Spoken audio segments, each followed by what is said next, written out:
Welcome to the Lion's Den Podcast Network, powered by Stark Roofing. With over 45 years of experience in the roofing and exteriors industry, Stark Roofing is a local, family-owned and operated company that provides excellent customer service and workmanship. Let's Start Roofing. Bring your home back to life. You can give them a call at 636-671-0045 and tell them Spanky sent you. Stark Roofing, proud title sponsor of the Lion's Den Podcast Network and this amazing podcast presentation.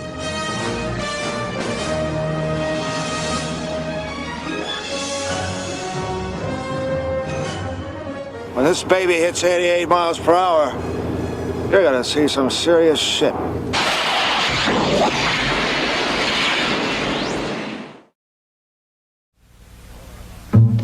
In all our lives, there's a fall from innocence, a time after which we are never the same. It happened in the summer of 1959, a long time ago. Oh man, wait to hear this. Wait to hear this. What is it, man? You guys want to go see a dead body? When the night has come and the land is dark. We interrupt to bring you an update on the search for the missing 12-year-old Ray Brower. Kid's gone. They're never gonna find him. Not where they're looking. And the moon is the only light we'll see. You think Mighty Mouse could beat up Superman? Mighty Mouse is a cartoon. Superman is a real guy. No way a cartoon could beat up a real guy. Go and stand by me. Oh, stand by me. We're gonna be famous. We're gonna be on every radio and TV show in the country. I still don't think we should go.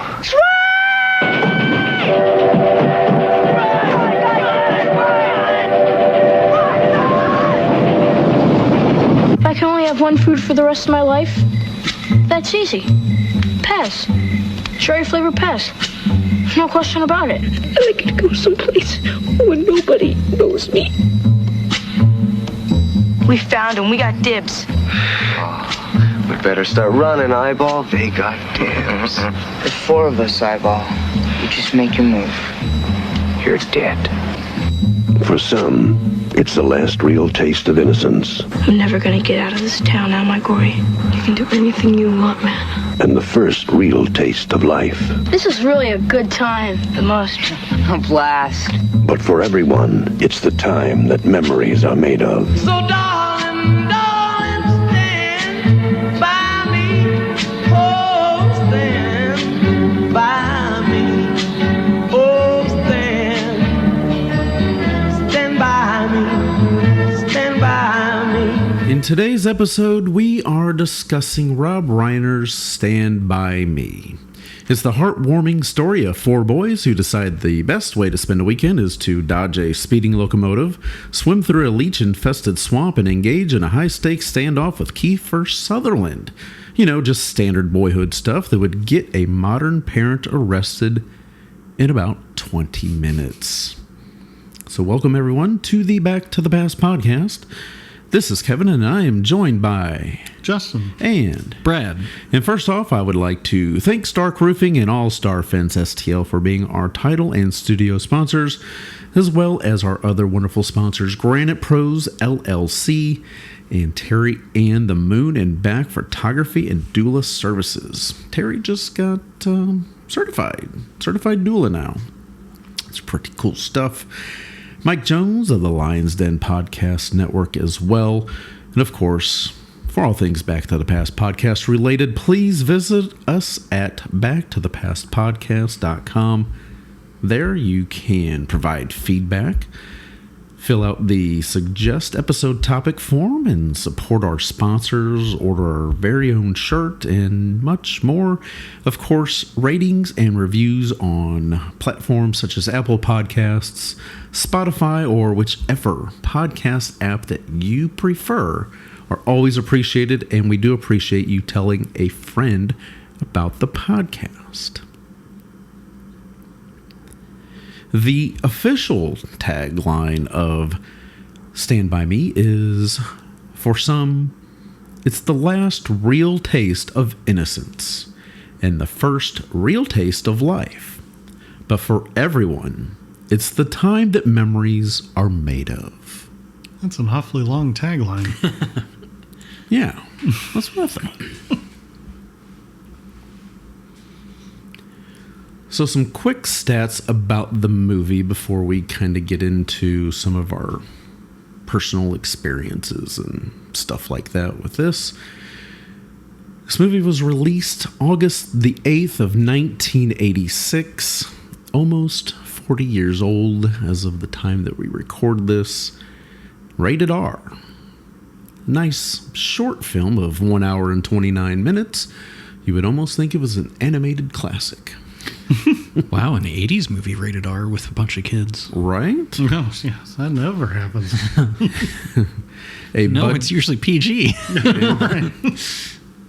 A budget of $8 million. It made a whopping $243,000 on the opening weekend in only 16 theaters. And in grand total, it made $52.2 million over 19 weeks in the United States, with a little bit more outside of the U.S. to bump the total to $52.3 million. So you're saying it was a hit? I'm saying they definitely got their money back. So, wow, only and then $8 some. million. Yeah, I was kind of surprised considering, I mean, scenery-wise or set-wise. It's in the woods. Right. It's outside. In a small town. They don't have to really build too much set other than maybe a treehouse. Yeah. And that might have been somebody's kid's treehouse already. No, they actually built that one for the film. So it's like the old joke with real cheap movies of the 70s. Oh, it's a people walking around the woods movie. Mm-hmm. Like you know it's a cheap one if they're just in the woods the whole movie. And this one at least gets out of the woods. Yeah, they get into a junkyard. They get in a junkyard. There's no Evil Dead. Gordy goes into a grocery store, kind of quick shop. Yeah. Yep, there's a few town exteriors. Yeah. I imagine the train scene would have been a little expensive. Yeah, the two trains. I bet that was a challenge to film. Yeah. Yeah. Because just like Back to the Future 3, they want that shot of it showing up at a certain time in the background. Yep. You got to time your dialogue perfectly. Yep. Because it's not like you can just start and stop a train when you want. And you're relying on kids to do that. Yes. Yes. Yes. Yeah. Rotten Tomatoes has it listed at a 89% critic and a 94% audience. Very well received. My dad really likes this film. It's great. I feel like this. I feel like a lot of dads really like this film. Yeah. This is something he would have done as a kid, definitely. Yeah. I could see that. Yeah. Even my son Wyatt, who's 27 currently, he enjoys it. He likes watching it. He's seen it multiple times. He's probably seen it more than I have. I'm hard pressed to think of anybody that hates it. Yeah. It's just kind of like a coming of age film in a certain time period before the internet, before the dark times. Right, yeah. Metacritic listed at 76 critic and an 8.4 user. As for Roger Ebert, I could not find an actual review of it other than I think he enjoyed it. I don't think there was like a true review. That's surprising. Very. This one. Because that's his time period. I mean, it's not like he was not active at that time. Yeah, and it's not like it was a flop or anything either. No, yeah.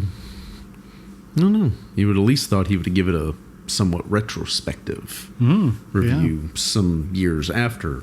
But I don't know. As for awards, it was nominated for the Academy Award and Writers Guild of America for Best Adapted Screenplay. Of course, that screenplay was adapted from the novella, correct, of The Body, which is in a 4-novella collection. Yeah. Yeah, that was his first foray out of horror. Because everyone, by that point, everyone knew him as, he's the guy that wrote The Shining and The Stand and Carrie and Salem's Lot. And he's like, I guess The Dead Zone was out by that point too. And he's like, well, I can do more than that. So all the stories in that collection, they're all very dramatic. I mean, Shawshank Redemption, probably the closest one that borders on horror would be Apt Pupil, but even then it's more of a dramatic type thing. But it's he started flexing his muscles that he can do more than just the horror thing, and I'd say he kind of succeeded. Mm-hmm. He still has a dead body in here. There is a dead body, but it doesn't talk to anyone. No. It doesn't animate. It doesn't haunt anyone's dreams. Right. It's just there and looks at you. Yeah. Well, it's looking at something. Yeah. Yeah. All right. So before we get into the cast and crew, all right, guys, what are some of your memories about the film? Because, I mean, for me, my memories are very short. I don't recall seeing the film until sometime after 2020. I loved the song way before ever seeing the movie. I mean, the Benny King song is famous from the 60s. Well, like I mentioned earlier, my dad really likes this film, and before John Wick, I would catch him saying this is one of his favorite films. He's very much a John Wick guy now. He's a John Wick guy, huh? Likes all that action. Okay. Thought it was Vengeance for the Dog, but anyway. Yeah, past that, I've probably seen it a handful of times here and there, HBO specials, whatever, throughout living. But, yeah. It's kind of my experience from it. I think I saw it first in college, and I didn't really see it much after. My old roommate was a fan of it, so I'd catch little glimpses here and there, and I'm like, yeah, it's decent. The soundtrack, though, I really love the soundtrack. Yeah, a lot of solid songs. A lot of late 50s rock and roll. Right, because I think this is set in 59, I think. And then I know they changed the location from Maine to Oregon. Because it's a Stephen King story. Of course it's in Maine. Right. Everything's in Maine. And Castle Rock is one of his famous fictional towns that he uses in a lot of different stories. But I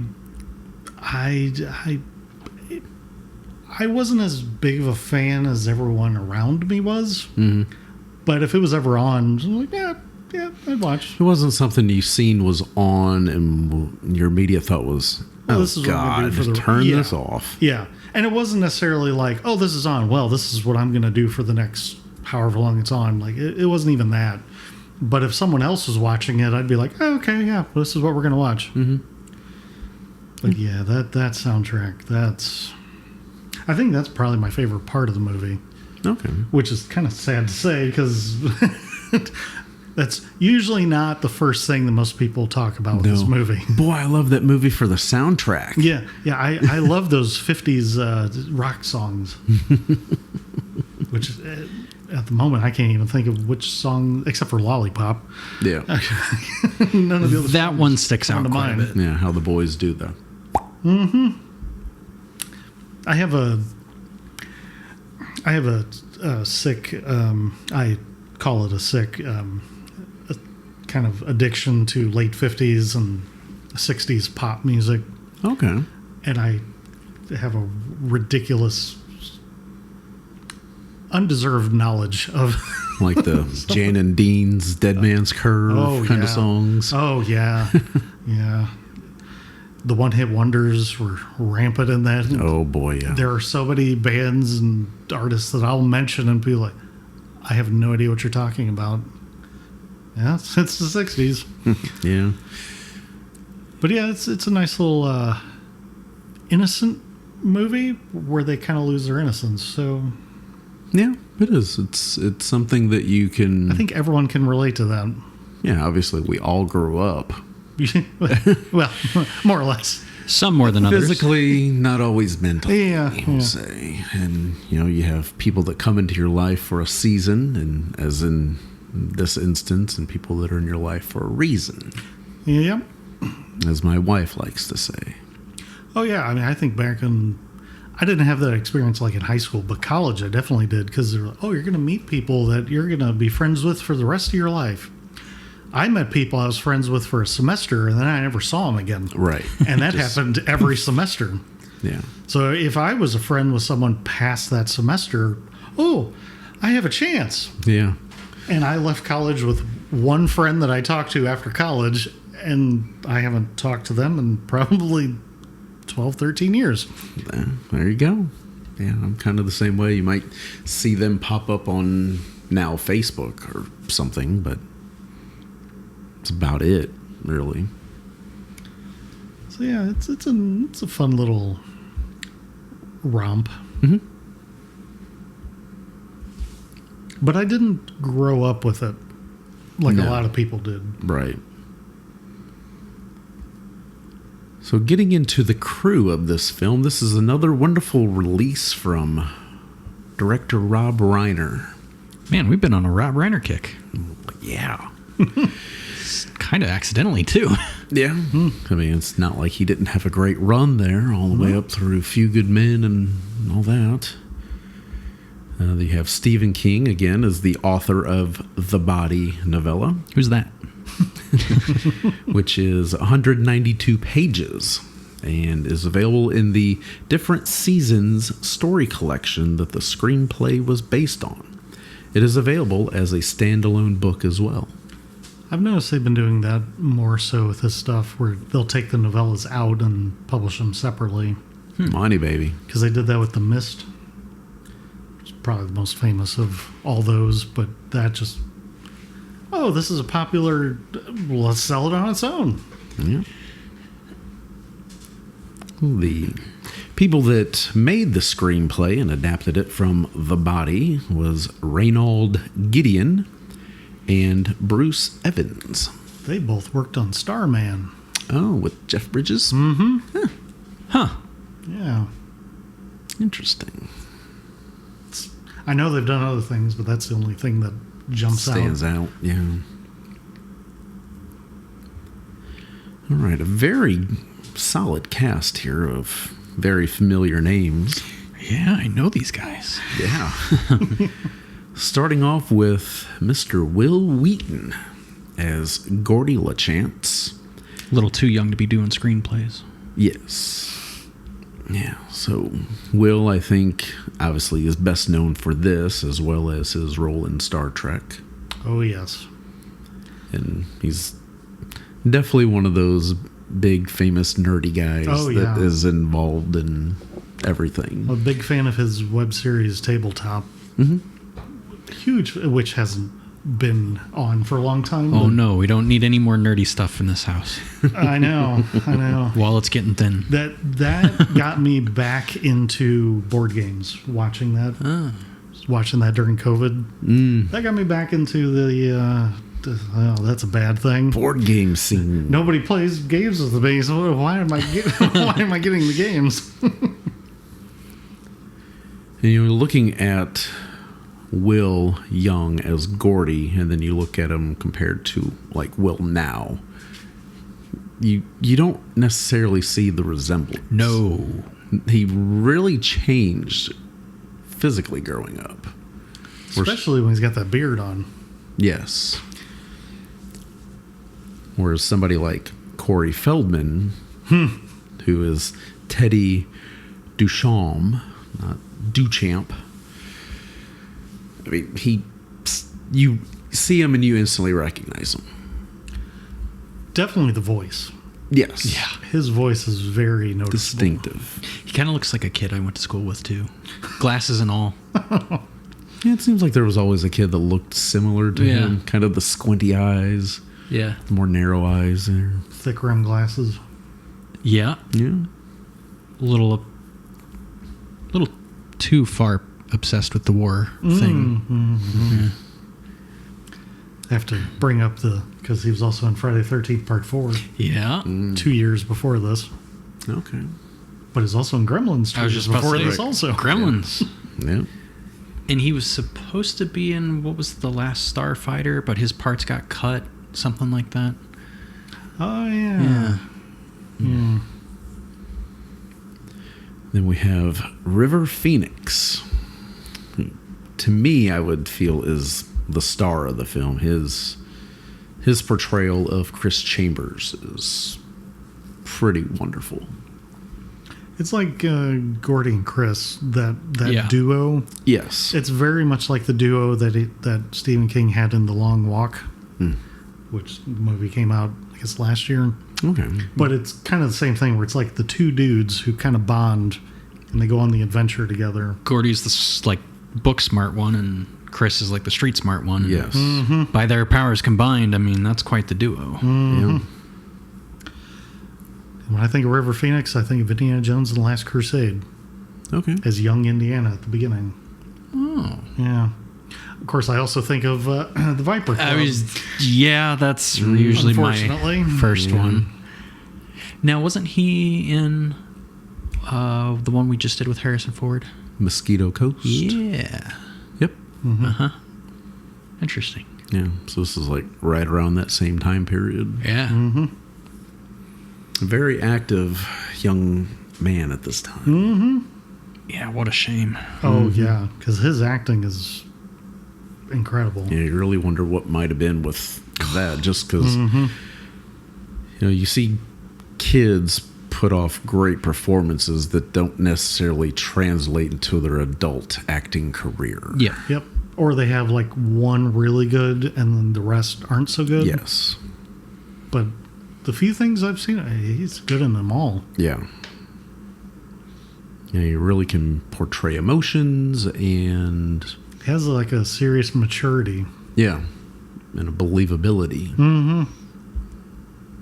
Like, it's really going through this. Yeah, that's the one thing about the dialogue here. It feels like a bunch of kids hounding each other, calling each other names. Mm-hmm. And it's not exactly the most, should we say, acceptable. Oh, sure. Today. Oh, sure. Yeah, but that's exactly how in the early 80s? Absolutely. And that's how kids talked in the 50s. Oh, yeah. Oh, right. The Definitely. 50s. I mean, that's the one thing I like about Stephen King's writing is whenever he loves that late 50s time period because 11/22/63 takes place then. Oh, yeah. It takes place, the kids take place in the 50s. You have, there's a couple other ones.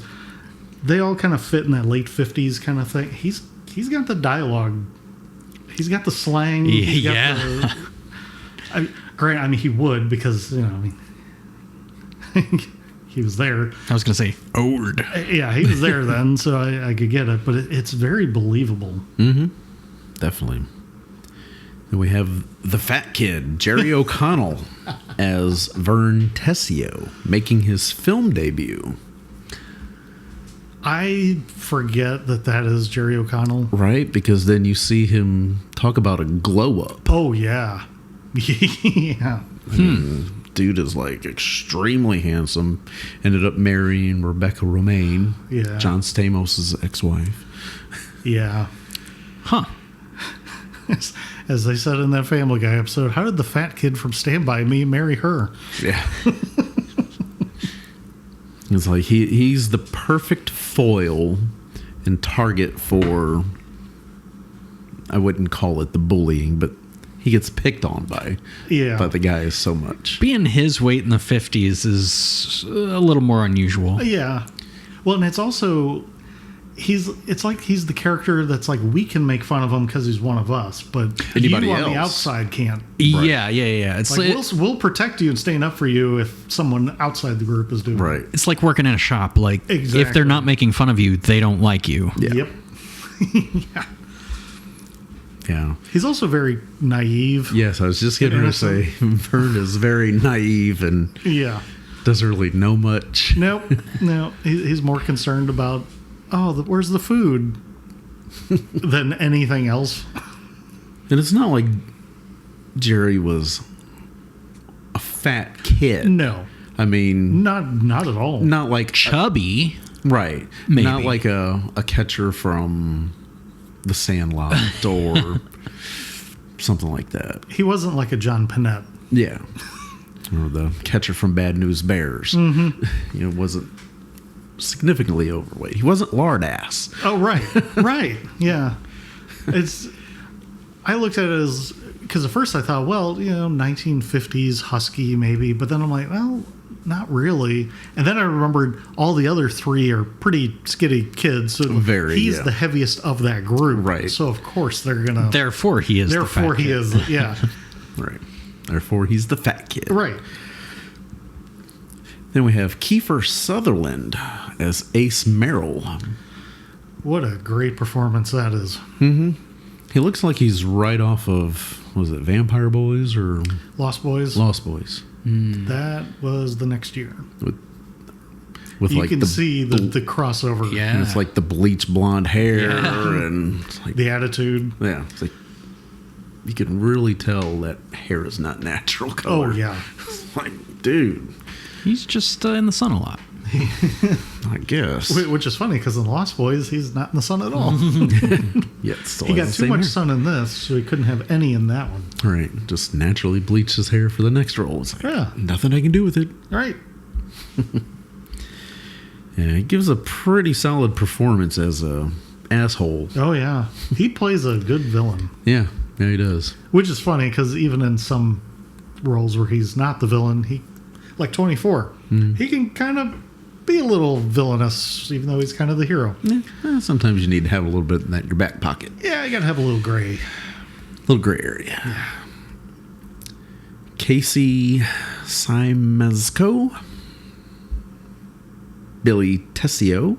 That would be Vern's older brother. We have Gary Riley as Charlie Hogan.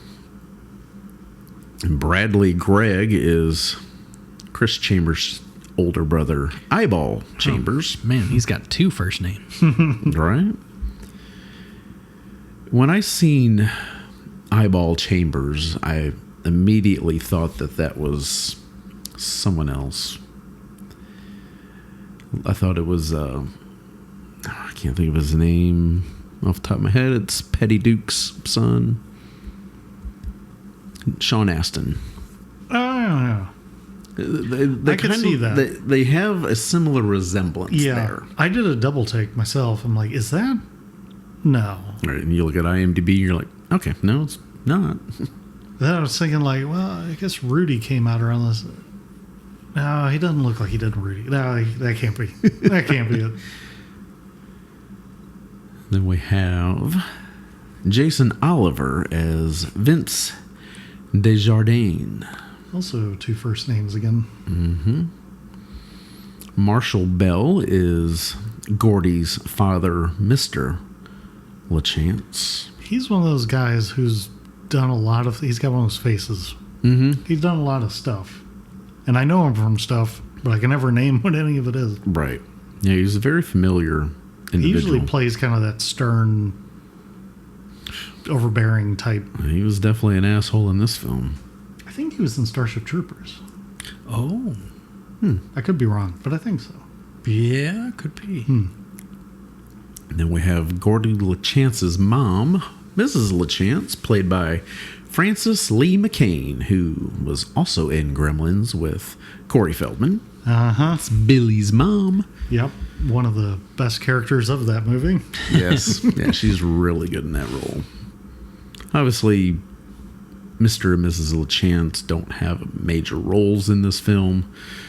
You have Mr. LaChance referenced more than her. Mm-hmm. She's just kind of in a daze because her son Denny LaChance, who was played by John Cusack, his character had recently passed away in a car accident or something like that. Yep. Like Jeep rollover or something like that? Yeah. Just a couple months before this movie takes place. And he was the favorite child. Clearly. Oh, yeah. Football player. Yeah. But the thing I liked about him, though, because you only see him in like a scene or two. Yeah, a couple flashbacks. Yeah. At the table in the bedroom. Yep, and he's very supportive of the younger sibling. Of Gordy, yeah. Like the parents don't really care, just ignore care him. less. Why are you still here? Yeah, basically. Like he's trying to write. He wants to be a writer. He's trying to do something creative, but I guess the parents are like, it's a waste of time. Stupid. Play football. You need to play football so you can get a scholarship so you can go to college and then be a football star and be successful. And like your brother. Just like your brother. And meanwhile, he's leaning over. He's like, I read your story. Really liked it. It's really good. It's a nice little touch that it isn't just surface level like, okay, yeah, the parents are just, they don't like the kid. No, there's, in a very short amount of time, it gives the whole backstory of that family dynamic. Yeah. Gordy is the outcast. He is the outcast. And the favorite one is the one who doesn't ignore him. Right. Which is kind of, you don't see that too often. No. Usually it's like, yeah, I'm the favorite one. You're a waste. You're such a disease, Kevin. Get out of here, butthead. Look what you did, you little jerk. Oh, that's great Home Alone reference there. A couple of them. And John Cusack had recently completed filming The Sure Thing, which was also by Rob Reiner. So a little bit of relationship there. Not sure if they did anything else together. I don't know. Because obviously John doesn't have a big role in this film. Like I said, just a couple scenes. Yeah. Flashbacks. We have Richard Dreyfuss as the writer. What a great narrator. Mm-hmm. Yeah, good voice. This is going to sound weird. I don't know if he did any audiobooks, but he'd be a great audiobook reader. Yeah, he definitely would have been. I don't think he's in the best of health right now. Yeah, I don't think so. Because like the last I'd heard, he was like canceling things that he was supposed to be doing, and for Jaws maybe for the 50th. Maybe I'm not sure about that. Forgot what other stuff that he was supposed to have been working on, but had some health issues, unfortunately. And we have Kent W. Luttrell as Ray Brower. Andy Lindbergh is Lard-Ass Hogan, probably one of, if not the most memorable scenes of the film. And one that's, it definitely sticks out. Yes. As I'm surprised this is in the movie. Because it's so different from the rest of the movie. Total change of pace. Total change of pace. Like this is more of a, I wouldn't necessarily call it a full-fledged drama, but then you throw in this kind of comedy scene. And you're like, oh, yeah. Like everything else is like a dramedy kind of thing. Yeah. It leans more for drama, but there's comedic the funny moments. parts, yeah. But this whole sequence is just straight up slapstick. Yeah. It's like Three Stooges. Yeah. Yeah. And then the Donnelly twins, Kenneth and John Hodges. Just to name a few of the people. We're not going to go into the, what were they, the Brotherhood of Antelopes? Antlers? Brotherhood of Antlers? Yeah, something like that. I thought it was Board of Aldermen. But I'm like, I don't know the any BOA. aldermans that wear... And then, wait, they've got like antlers. Yeah. Then they said it. Yeah. It's like the Fraternal Order of the Elks and stuff like that. BOA, it's not Bank of America. All right, so some other casting choices. There was a few thrown in here. Other people considered for the writer was David Dukes, not David Duke, who is seen in the film as the writer in the opening long shot showing the grown-up Gordy sitting in the car, but none of his dialogue was used. That car was a Land Rover as well. Ooh, Mr. Car Guy over there. Caught that one. Yeah, it was a 1967 Land Rover 109 series station wagon. Okay. And then Rob Reiner's friend, Michael McKean. We talked about on This Is Spinal Tap. Also from Laverne and Shirley and a whole bunch of other stuff, including Better Call Saul. Did a very memorable episode of The X-Files. Was on SNL for a short time. So he's done a few things. He's done a few things. Yeah. Just a few. Very funny, great actor, talented individual. Those up for the role of Gordy included River Phoenix, Sean Astin, who we previously mentioned, Stephen Dorff, Ethan Hawke, and Corey Haim. The studio wanted Corey Haim for Chris, but Corey did not want to play the role of the best friend and turned it down to do Lucas, which also came out in 1986. I think Lucas is remembered fondly. I think so. But probably not as fondly as Stand By Me. No, not quite. No. And then for Chris, Sean Astin.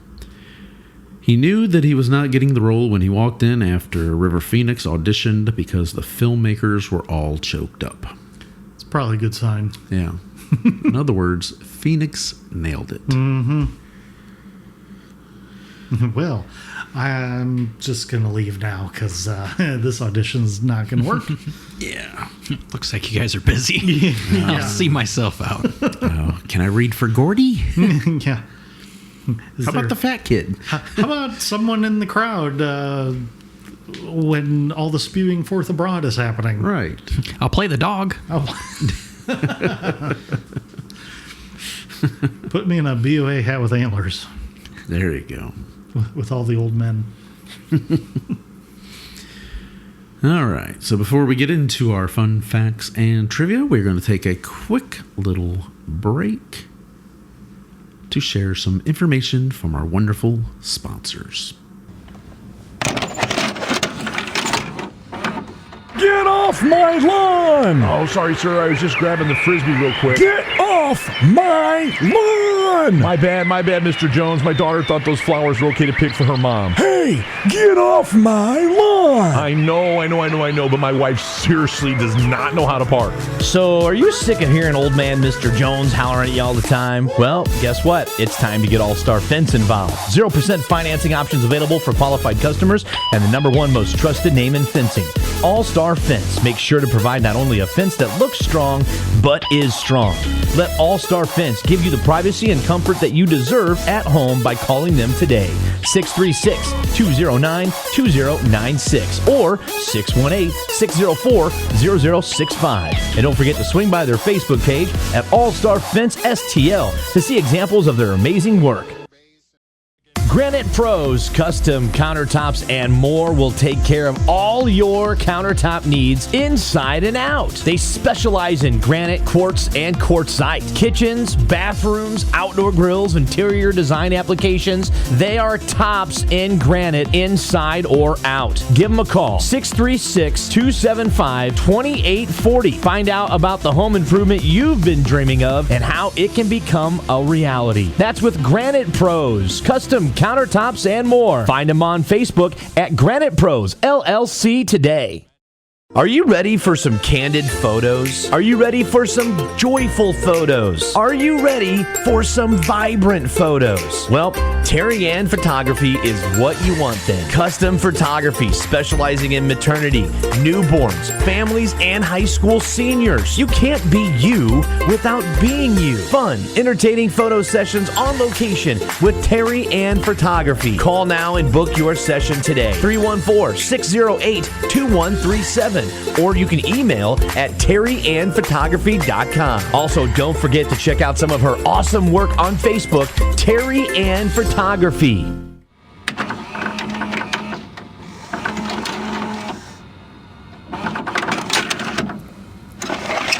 Right now, on to our fun facts and trivia segment. According to Kiefer Sutherland, the movie was named Stand By Me because of Rob Reiner overhearing Sutherland and Phoenix playing guitar together. Reiner walked by while Sutherland was playing some of the Stand By Me chords and said how much that he liked the song. Phoenix had told Sutherland that he liked the melody as well before Reiner came by. Reynold Gideon said that The Body sounded either like a sex film, a bodybuilding film, or another Stephen King horror film. Yeah. And the film led to renewed interest in the song by Benny King from 1961. It was re-released and reached number 9 on the top 10 list in the fall of 1986. Funny how that happens. Yeah. Frequently. Just like some of those songs on Stranger Things. I was just thinking that. Yep. Running up that hill. Mm-hmm. Michael Jackson almost did a cover of the song for the film, but Reiner decided to stick with the original version. Good choice. Good choice. I don't like it whenever like a film that's a period piece uses modern music. Oh yeah, no. I don't.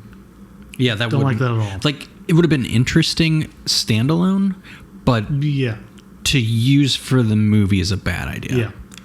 I mean, I could even see like you include it on the soundtrack, but you don't use it in the movie. Yeah, sometimes. Yeah, throw it at music throw it at the very inspired by. end of. Yeah, throw it at the very end of the soundtrack. Oh yeah, like Batman Forever, that Seal, "Kissed by a Rose." Yeah. Big deal about this song being in the movie. It was never in the movie. Was it in the credits? Wasn't even in the credits. Oh, dang. It was not in the movie at all. It was on the soundtrack. It was on the soundtrack. To sell the soundtrack. Yes. And then the music video has all the footage Scenes from the and movie. Stuff, yeah. Big hit. Big. One of his biggest hits. Yeah. Yeah, I would say so.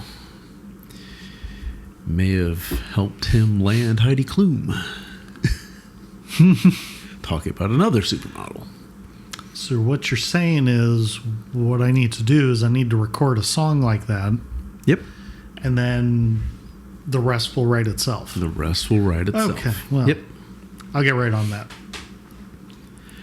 So like the film This Is Spinal Tap, which we previously covered on a past episode, the film Stand By Me almost did not get made after Coca-Cola bought Embassy Pictures and announced that it was not going to fund the film just 2 days before production was set to start.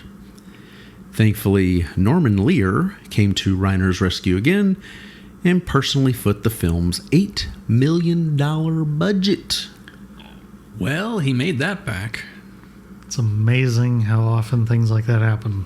Mm-hmm. Oh, we're going to buy this company, this studio, and we're get rid of all these productions. We're not going to make any of these. Cocaine deals. Cocaine date deals that they like to say. Think of all the unmade movies that didn't have someone to bail them out. Right. Like the new one coming out with the Roadrunner. Oh, yeah, the Wile E. Coyote. It's actually going to come out. Yeah. It was going to be canceled after pretty much being done. Mm-hmm. But now it's coming out. Yeah. I'm always fascinated by it. We're going to shelve it for tax reasons. Yeah, as a write-off. And the movie somehow magically comes out 2 years later. Anyway. So, do you have to pay those taxes back? No. Like, I'm curious how all that makes you wonder. It really makes you wonder. Yeah, I know they're not. Now, Justin, do you have to pay your taxes this year? Well, yeah, but I'm not a giant company. And you don't have the right accountant to give you the proper tax advice. I also don't have very intentionally confusing taxes in order to be creative. Right. Don't look at the man behind the curtain. Yeah, right. Yeah. Right. You're not taking a salary which gets paid to you and then you donate it for the tax write-off. It's funny how that works. Yeah. But anyway. Or to quote Seinfeld, you don't know what a write-off is, do you? Do you? Some shady lady math here. Yeah, basically. And so obviously Norman Lear had quite a bit of money from the success of All in the Family and from Jeffersons and Good Times and all these other shows that he helped create. Mm-hmm. He was doing very well for himself. And obviously him and Rob Reiner were very close from All in the Family, and This Is Spinal Tap, and everything that they had done.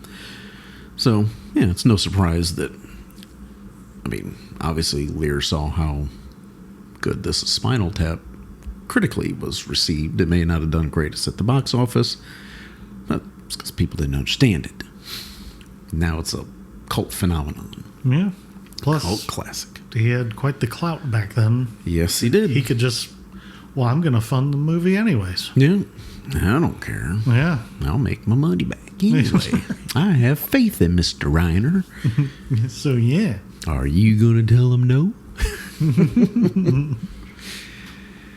All right. The film was shot in around 60 days, and production was extremely lucky in that the Oregon weather at the time was sunny the majority, which is very unusual for the area. Yeah, it is. Yeah. Yeah, that Pacific Northwest is a little dreary. Little damp, Mm-hmm. should we say? It can be, especially depending on where in Oregon you're doing your filming. That's true. So I was actually looking at a map since we went in 23, and that Castle Rock area is like an hour and a half south of Cannon Beach. It's like, if you draw a line straight across the map, I think you'd run into the Timberline Lodge area too. Yeah. A little interesting. Okay. It was included in the 1001 Movies You Must See Before You Die by Steven Schneider. Of course it was. Yeah. I mean, 1001 movies. I'd be surprised this didn't make it. Yeah. I say, and if you look at the list, you're not usually surprised by what's included. Yeah, you're like, oh, obvious. Yeah. Citizen Kane.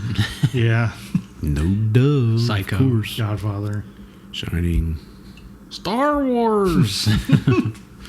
Oh, which Maybe Star some more Wars? than others. New Hope, Empire, Return of the Jedi.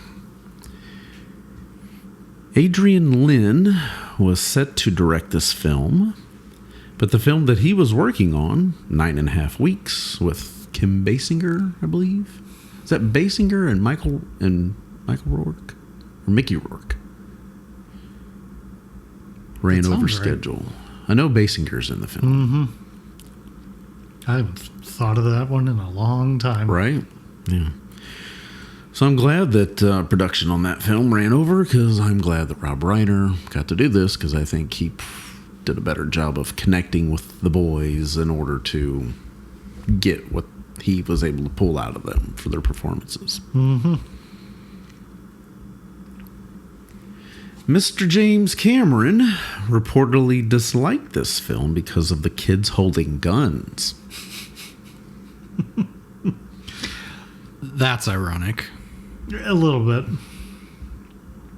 Yeah, considering he had just done Terminator a couple years before. This is the same year as Aliens. Yep. And there's a lot of guns in that one. But does Newt hold one?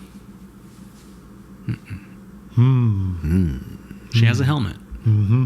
I don't think she ever holds a gun, though. Yeah, I don't remember her holding one either.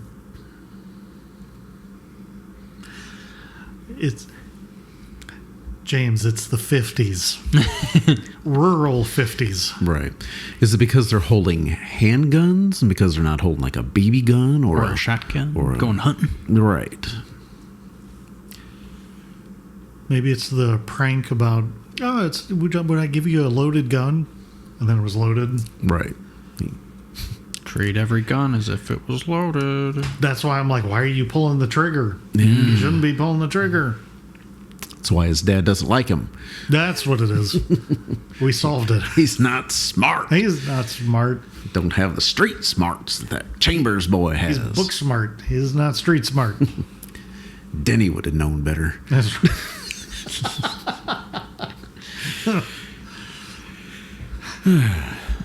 The city of Brownsville, Oregon, which was used as a setting for Castle Rock, has held an annual Stand By Me Day since 2007 to help celebrate the movie. For the 30th anniversary of the film back in 2016, the Chamber of Commerce scheduled the 2016 date for July the 23rd so that the anniversary could be celebrated on a Saturday. And the film has a significant fan base in where, Brad? Japan. Apparently with a lot of visitors from that region. So From what I've been learning from the whole translate on Twitter lately, that doesn't surprise me because anything 50s era related, they love it.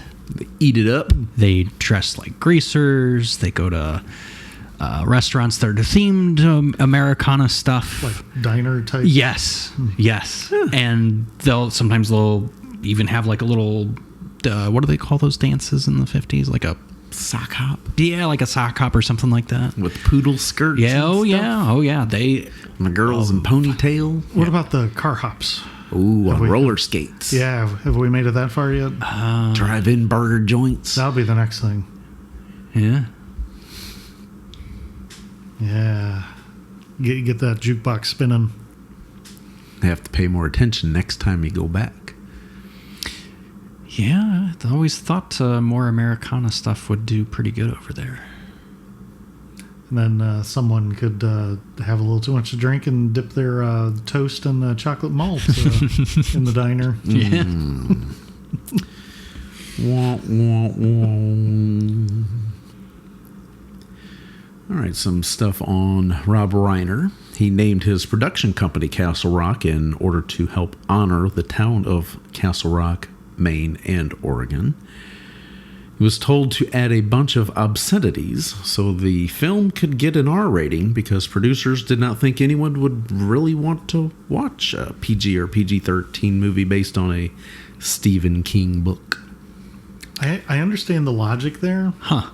But this story is not his typical story.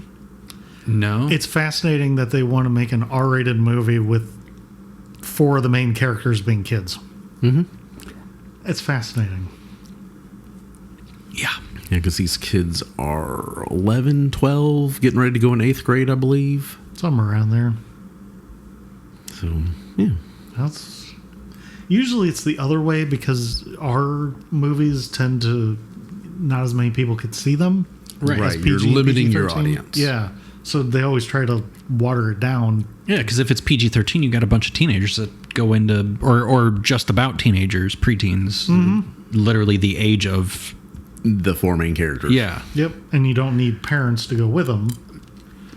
Yeah. It's like right now, the PG-13, well, not now, it's been this way for years. PG-13 is kind of that sweet spot. Mm-hmm. It's fascinating to me that they would limit.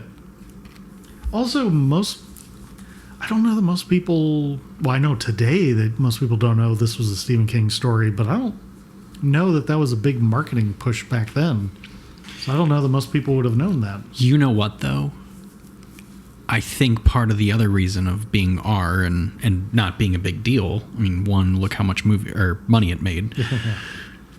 But you're in the 80s, so you're almost 30 years removed, and you've got people who actually grew up during that time that are like, oh yeah, I'm going to go see this movie because it reminds me of us as kids. And so you kind of have that nostalgic look back.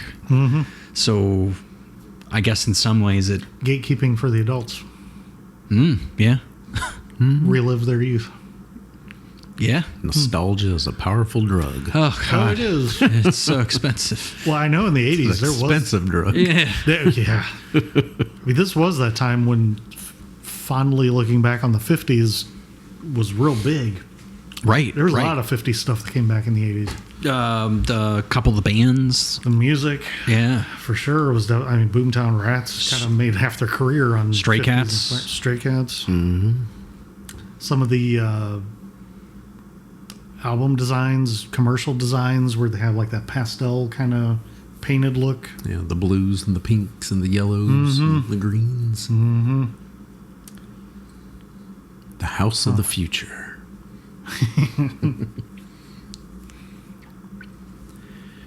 Reiner also gave the boys tapes of late 50s music and helped ensure that they knew the era's slang. So that would kind of be very easy to recite your lines and sing along to the songs. Yeah.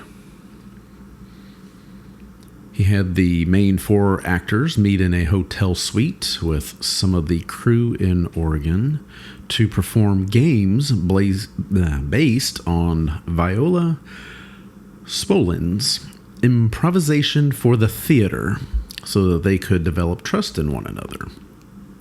Some of these activities, such as mirroring each other and talking each other through navigating the hotel lobby blindfolded.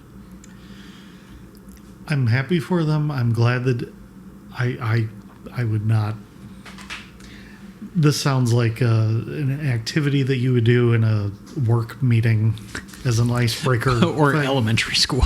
Or, yeah, like getting to know your classmates. Yeah. This sounds like torture. As an actor, it's great. Right. I'm not an actor, so it sounds like torture. Sounds very not my style. No. This is like an introvert's worst nightmare. Yeah, 100%. But apparently worked, because it seemed like the four boys had very good chemistry. Oh, incredibly good. Really worked well together. Obviously, it seems that River and Corey had similar demons, we'll say. Some serious or similar personal troubles.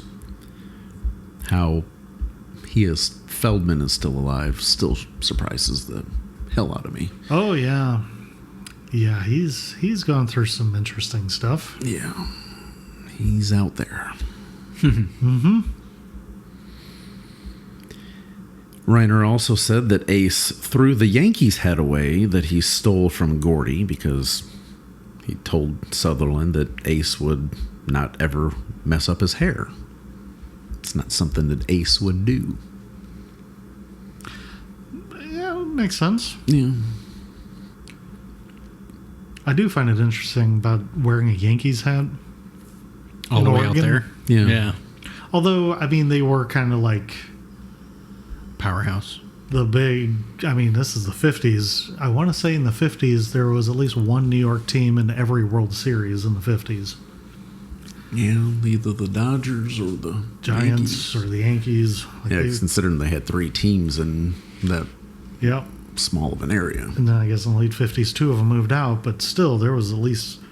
And then I guess in the early 50s, like the Yankees were, I think, in 5 consecutive World Series. I don't know if they won them all, but they were in them.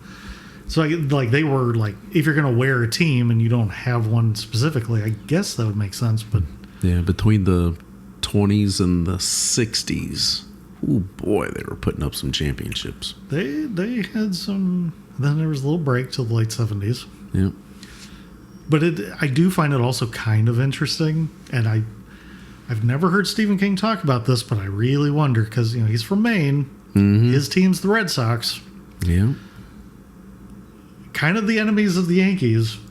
So I wonder if there was ever any discussion or if anyone's asked him about, so how do you feel about your characters wearing a Yankees hat when they're supposed to be in Maine in your story? Wouldn't they be wearing a Red Sox hat? Would they still be wearing a Red Sox hat out in Oregon? I doubt it because they weren't great in the 50s. No, they hadn't been great since 1918. 08. No, that was the Cubs. Right. It was, I think 1917 was there, or 1918? 17 or 18, yeah. One of them. I think it was 18, yeah. They had like little moments, but they never won. Yes. But I'm curious, like, as the guy who's the big Red Sox fan, like, my character's wearing a Yankees hat. Ew. Mm-hmm. I'm curious about that. I didn't really see anything about that, but it's a great question. I did a little looking. I couldn't find anything. He generally is just happy to have his whatever made into a movie, so he's usually like, yeah, whatever. Do your thing. Mm-hmm. And he'll be like, yeah, it's great. I love it. It's wonderful. 20 years goes by. Yeah, I wasn't a big fan of that. Like, after enough time passes. Right, then you mention it. Then it's like, yeah. Yeah, I would have changed that. Yeah. So Reiner also did not have the boys see Kent Luttrell as Ray Brower until that moment. Until they unveiled him on camera so that it would actually unsettle the boys and gain the best possible reaction. I was wondering, because that's a pretty good reaction. Mm-hmm.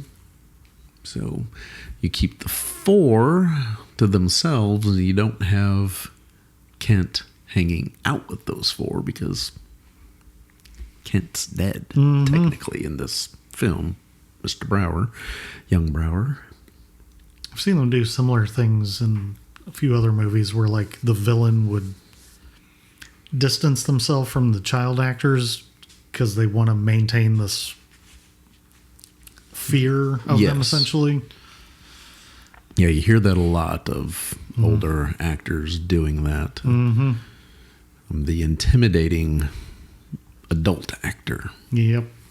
Although they didn't do that in the newer It movies. He was hanging out with the kids, and as soon as it hit cut, he'd be like, "Oh my God, did I scare you?" Like, it's okay. Like, it's just me. Yeah, it's just me. It's just me, Skarsgård. It's just me with my creepy eyes. We don't all float here.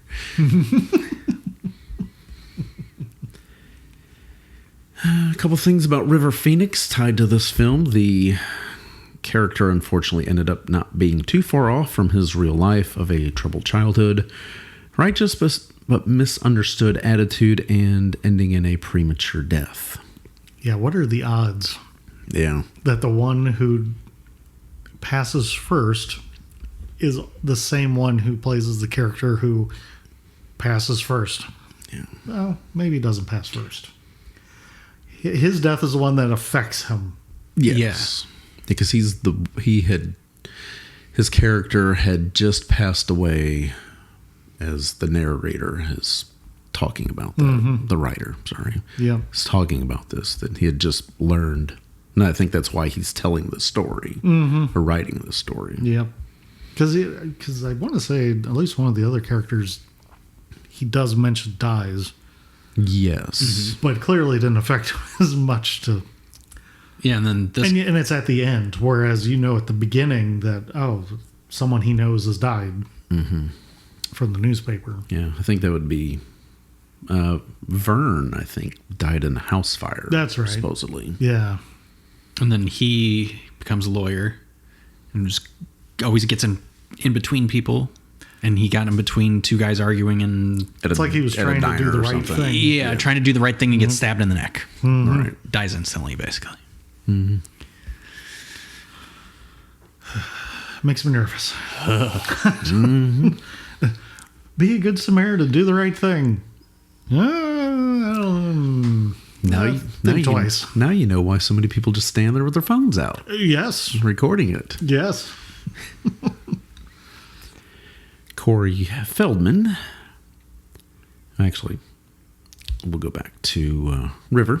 In the scene where Chris is showing Gordy the gun, the truck that Phoenix jumps from is actually driven by a friend of River's, and his own mom was in the passenger seat.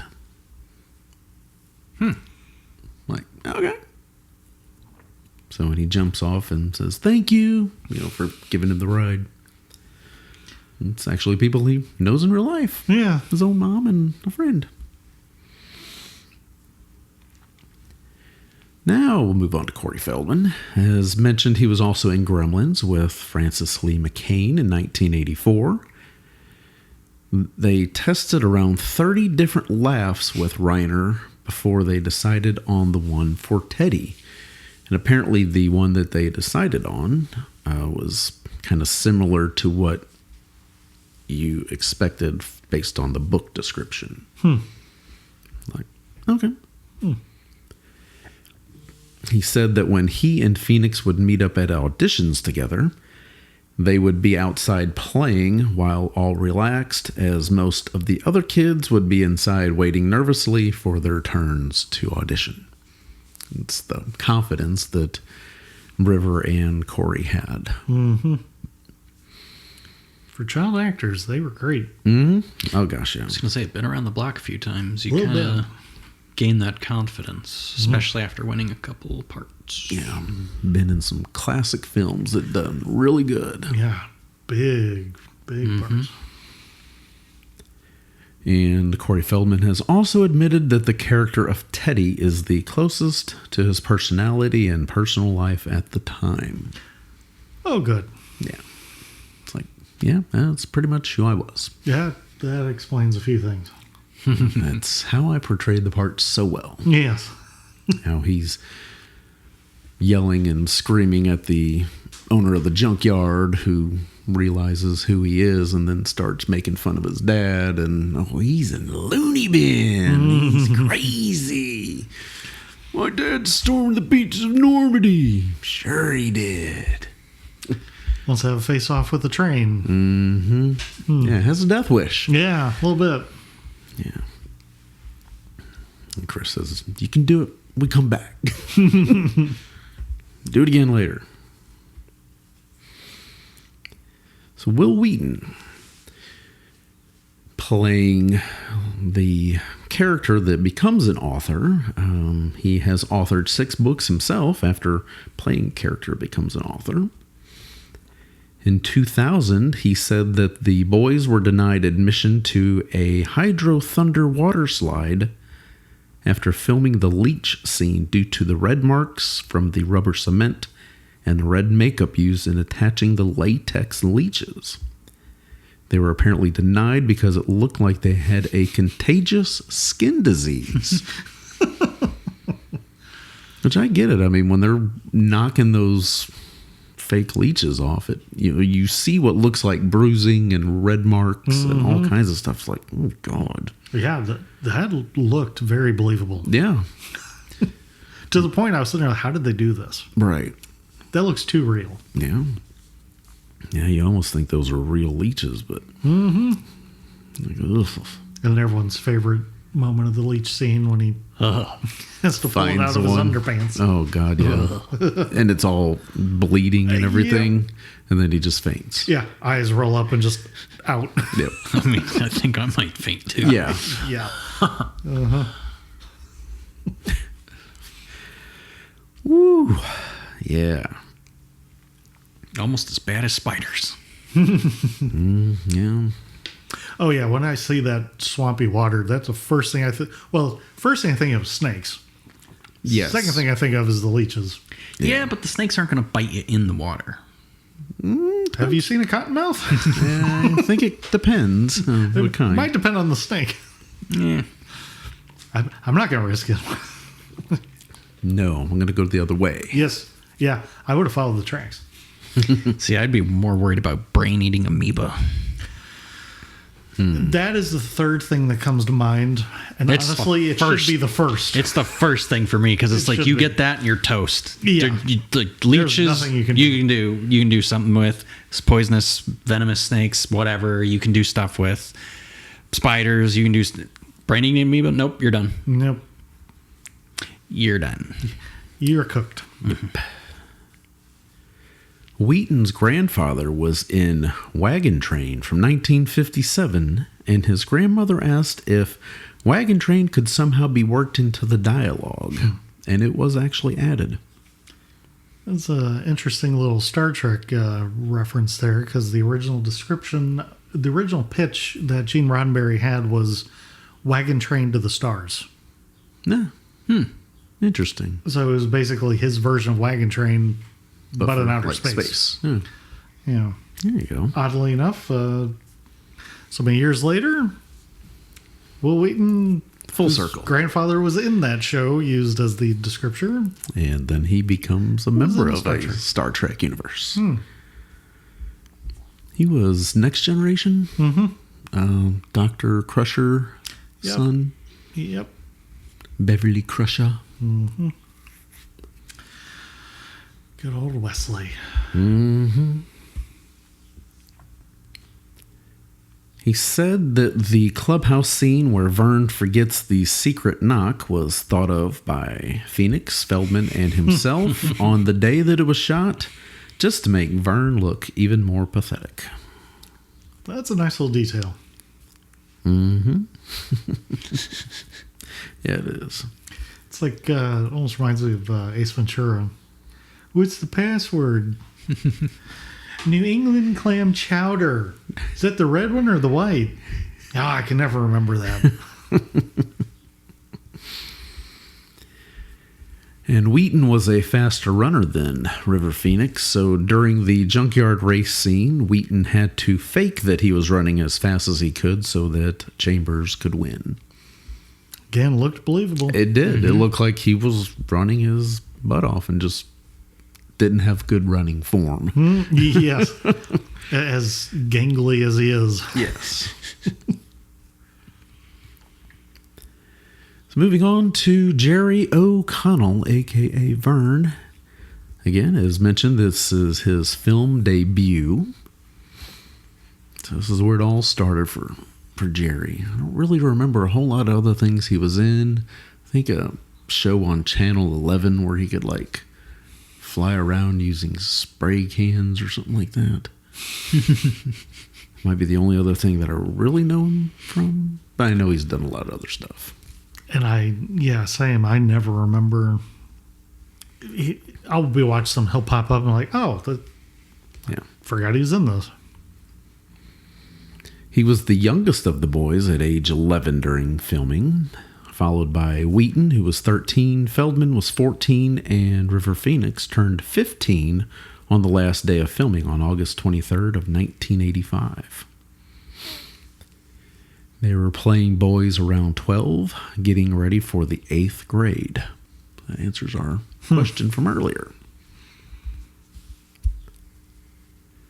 So the kind of ironic thing is then the film got its wide theater release the day before Phoenix turned 16 on August 22nd of 1986.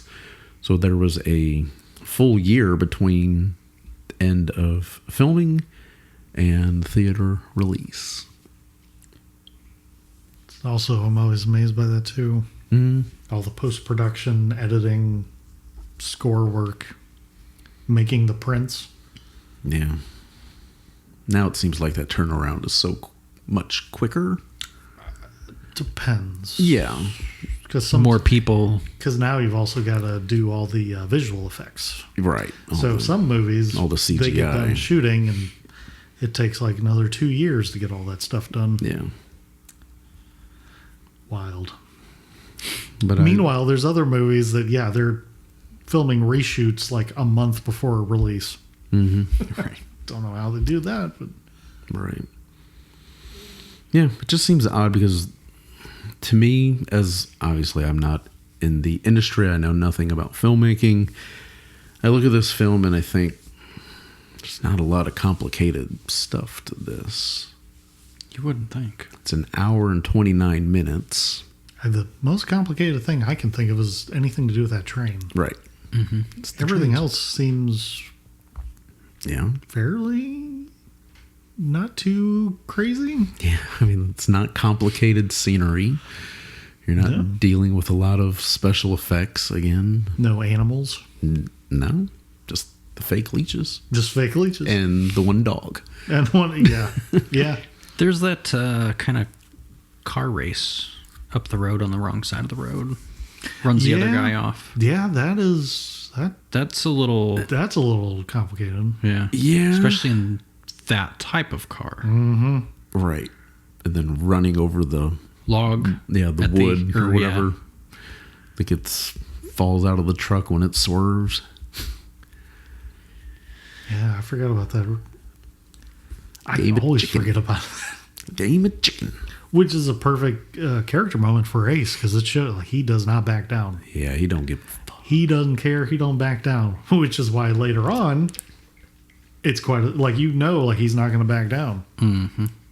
So it's a nice little surprise. Yeah, until Gordy fires off another shot. Well, this time, points up. Got a unstoppable. Was it unstoppable force meets an immovable object? Yep. And something's got to give. Yeah. Ace chose wisely that He moment. chose wisely. It's like, speaking of those two cars, one was a 1949 Ford Custom, obviously a convertible because it didn't have a top. Mm-hmm. The Ford Custom, by the way, which I guess it was in an era they weren't necessarily sub-naming the cars. Nope. So it they just call it a Ford Custom. Yeah. Okay. I mean, I know there's so like, it's a 57 Chevy. A 57 Chevy what? What? 57 Chevy. That's just what it is. That's just what it is. It's the year and who made it. What else do you need to know? Meanwhile, the other one was a 1950 Studebaker Champion. So it kind of had a sub name going on there. I'm guessing it was the higher end Studebaker. I guess. I'm just guessing. Yeah, I don't know. Look, anything before the 60s and it gets real fuzzy for me. Oh, real quick. Fuzzy for me too. I'm amazed because a lot of people who are older than me, big fans. Of course, they grew up in those, right? So they can just look and be like, "Oh, that's a 40 whatever Mercury." Right. Like, how do you know? Look at the taillights. Look at the It looks the exact same as every other car of that time. Oh, you see that roof line? That's a chop top. They chop the roof in half and they make it shorter so it looks cooler. Okay. Like, I love them all, but they kind of all look the same to me because I don't know. Kind of like now how everything looks like an SUV. Kind of, yeah. Or like in the 70s when everything looked like a station wagon. Or just general boat. Boxy. Boxy boat. Yeah. With, of course, exceptions, but... Oh, sure. That's why I always like the weird ones. Like the wedge. Love the wedge. Brad's a big fan of wedgies. Like the Gremlin. Was that AMC Gremlin? Yeah. I do have a soft spot for Gremlins. That the Bond car, the More Lotus. specific. The Lotus. The Lotus Esprit? Yeah. Oh, that's a yeah. Big fan of that one.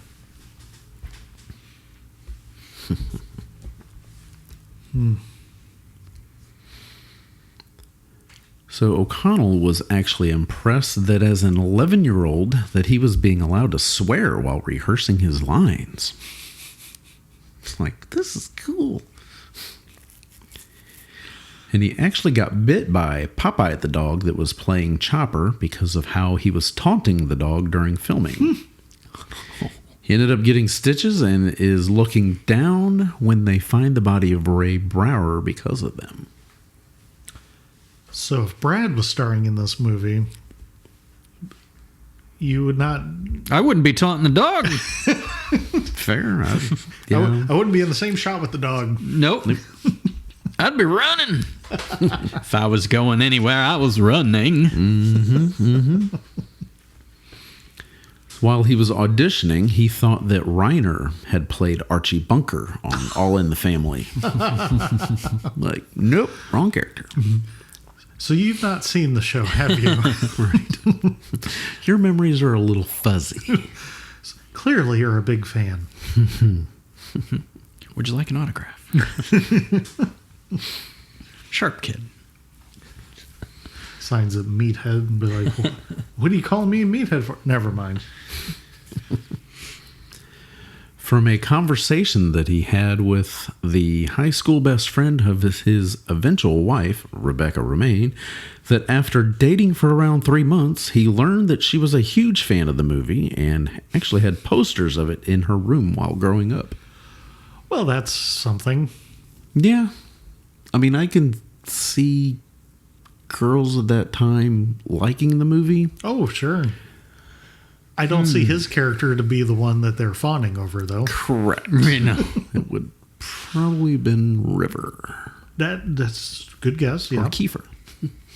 Yeah. Yeah. Yeah, it's kind of interesting. Like, he said that he had no idea that she liked the movie.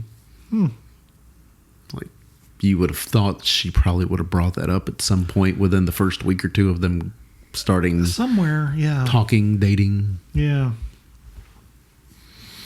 Also, that poster, cover art, very iconic. Oh yeah.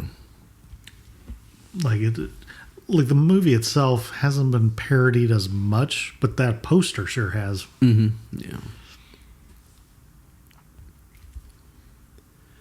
So Bradley Gregg, who plays Chris's brother Eyeball, was really close friends with River Phoenix up until his death, and Gregg was actually a pallbearer for his funeral. Dang. So, And those are not real cigarettes that the boys are smoking. They have cabbage or lettuce leaves in them instead of tobacco. Not funny lettuce?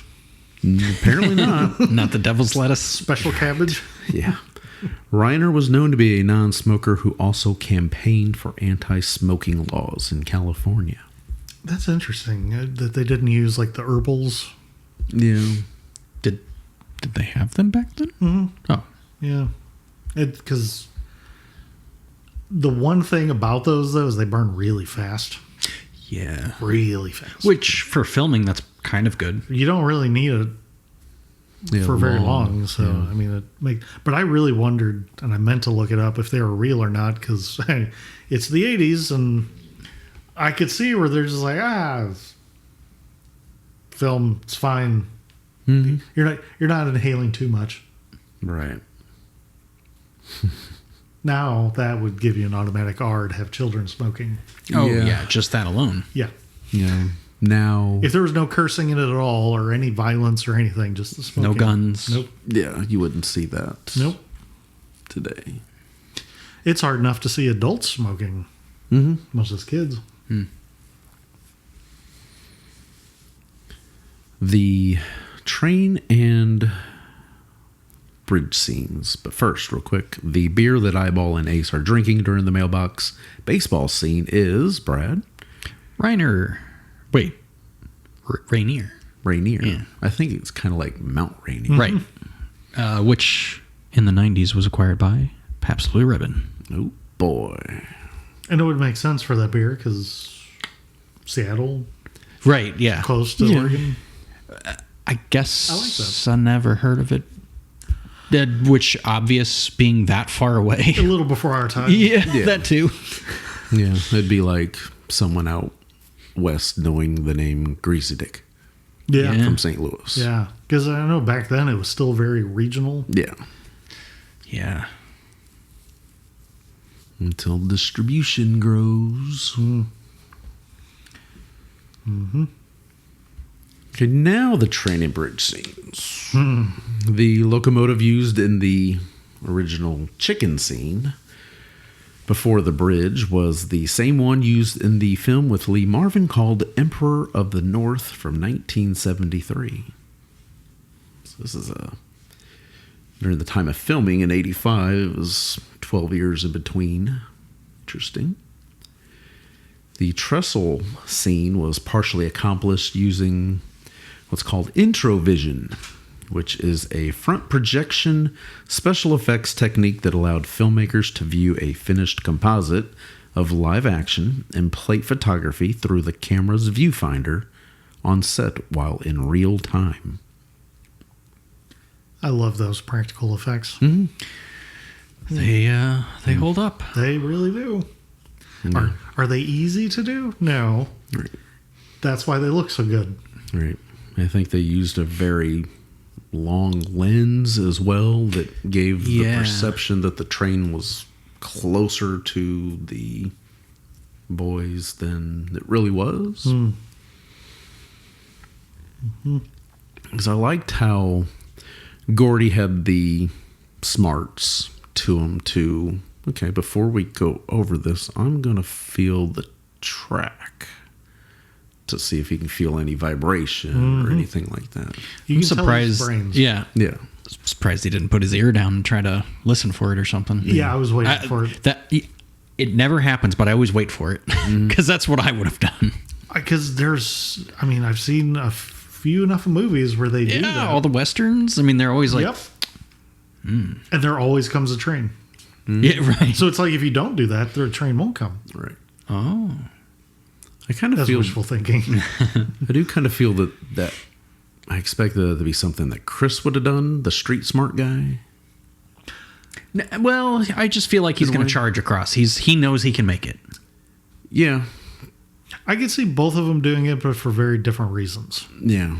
Like with me, I think he's like, the more we sit here and argue about it, and let's just go and we can make it. The train's going to be here, the less time we're going to have. Yeah, the more likely we're going to run into one. Yeah. Oh, yeah, I totally get that point. Mm-hmm. It's like you're a kid and you don't want to do something and you're arguing, like, I don't want to do it. It's like, Well, by the time you do it, like, stop arguing and just do it because you're taking too much time. Right. Like, you'd be done with it by now. Yeah. It's like when I'd have to empty the dishwasher. I do all of the dishwasher except for the silverware because it takes the longest, but it's the smallest part of the dishwasher. So I'd leave my sister to do that part, and I'd empty the whole dishwasher. I'm like, all right, you do those. I'm out of here. There you go. I did all of this. Yeah. Look at all the little. Look at all the space that I took care of. Yeah. I got this little bitty really good at putting plates between my fingers and grabbing like 5 at a time. Oh yeah, same. I'm playing my game. Go away. Yeah. Some powers.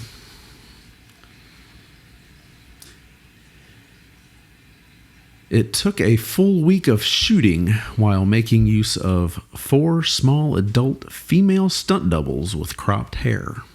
Huh. And plywood planks were laid on the trestles to make the surface safer for them to run on. Oh yeah, I'd been falling on my face. That takes some coordination.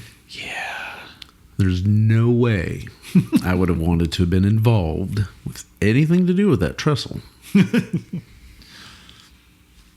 I mean, considering in video games, if my character gets too close to the edge of a tall building, I feel I'm going to fall off. You feel it right in your stomach? It does. It's like, why? It's a damn game, but it's getting me. Yep. And then if you do fall over the edge, I always lean back. Yes. I'm like, oh, nope. Nope. Get away from the edge. Shoot, I feel it in Minecraft. I do too. Yeah. Oh, I forgot. I was building some giant tower thing. I fell off the edge and I had to look away. I was like, nope, I can't.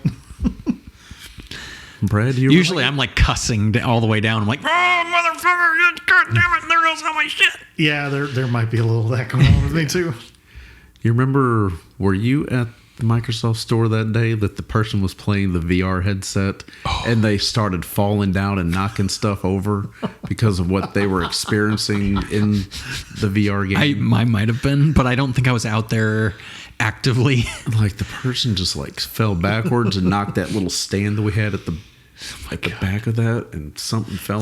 And there's another video of the one in, I want to say it's in Chicago at the time, where the one person's doing the climbing with the rock climbing with the remotes, but actually like goes to actually jump. Jumps into the TV or something. Yes, it's like they jump and it's like freeze frame in a cartoon, and then they fall and then they yank all the stuff off. Like a cat that's trying to jump and changes his mind about 6 inches off the ground. Whoop. Those VR videos are incredible. Yeah, they are. Especially when the person playing their brain can't comprehend how it translates. Or like the person that was on the VR, they were walking over like a beam between 2 buildings. They ended up having to crawl on hands and knees. Right on the floor. On the floor. Because it was too real. It's weird. I'll be honest, like, I still don't think it's there, but it's not quite there on certain levels. But if you're just kind of standing there looking around, it's pretty good. Right. It's shocking. It's like if you're using it for educational purposes to like immerse yourself in an environment to, like that underwater one. Yes, with the whales that would go by and stuff. It's like, oh. Whew. All right, on to one of the most memorable scenes in the whole film, Lard-Ass Hogan and the pie eating scene. Which feels like a different movie. Yes. Just for a little bit. Little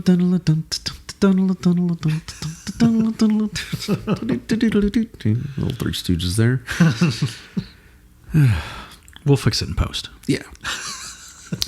So, according to Andy Lindbergh, a child extra actually threw up during the filming of the Barf-O-Rama. Excellent. Yes. My old roommate would have also. Yeah. He has a horrible gag reflex. So even if you fake, you're like, eh. Oh, yeah. I mean, it depends on the situation, but if you're watching something that is somebody doing something like that, if you make a sound, he will gag. See, it's not the sound, it's not the sight. For me, the smell. It's the smell. Me too. Yeah, just like being in elementary school and a kid would get sick in class or something. Yeah. Oh, yeah. Yeah. Oh. They run to the trash can, but you can just smell it wafting over the room. Yeah. Well, then the janitor comes in with the sawdust. Yeah, the cat litter or whatever. And dries it up. I haven't seen that stuff in a long time. Yeah. Floor dry or whatever they call it. So Reiner actually worried about the scene because he was having trouble envisioning the kind of writer that Gordy would become and how that would play out as a 12-year-old. This is supposed to be coming from the mind of Gordy. Mm-hmm. And he just I don't know if he just made it up on the fly because they're around the campfire or if that was like something he was working on in his head. I think it was something that he'd been working on because I know they'd asked him to tell a story. Yeah. And I think he said something like, this is the latest thing or something. Yeah. But yeah, I couldn't tell if he'd actually written it out or if he was just planning to, that's what he had in his head or... Mm-hmm. Yeah, that was one of the questions I had about things. And then there's, quote, ultimately, in my mind, he became Stephen King, and Stephen King is a great storyteller, and most of the stories that he tells are supernatural or there is horror involved. And in a way, you can kind of see the horror in this because, you get the chain reaction of the barfing and all that. Kind of has, how the second Batman movie in the 90s had like a disgustingness about it because of Penguin? Yeah. It kind of leans that way a little bit. With him eating the raw fish at the mayoral debut of his campaign, biting the nose off. He's got the funny little hands and stuff. Pukes up black later. Yeah. Oh, yeah.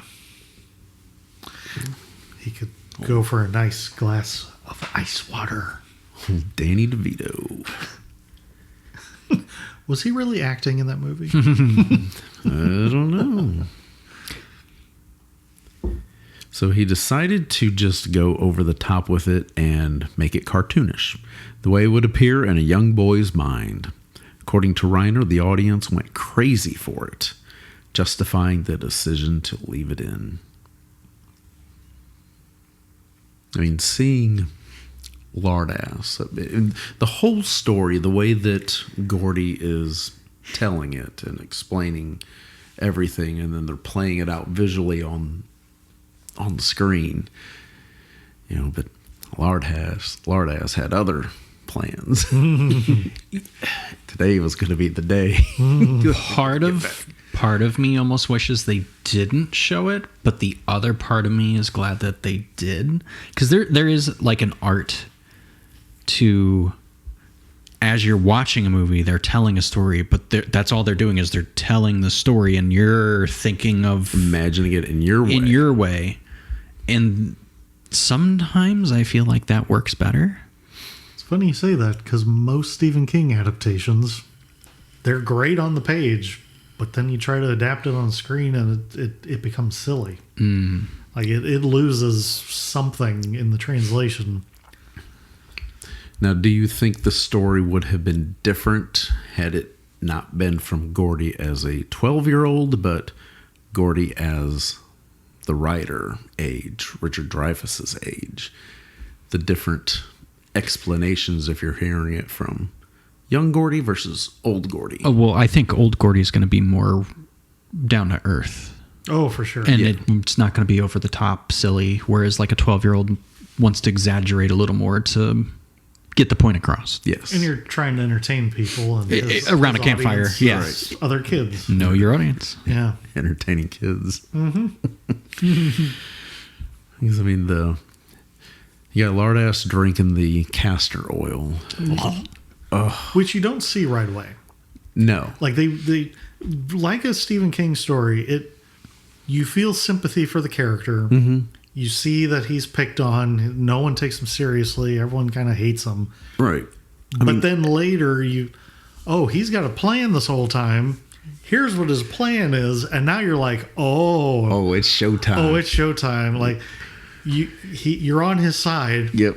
and you feel sorry. Now you're like cheering them on, like, oh yeah, let's go. Let's go. Like Beetlejuice, it's showtime. Yeah. Mm-hmm. Attention, Kmart shoppers.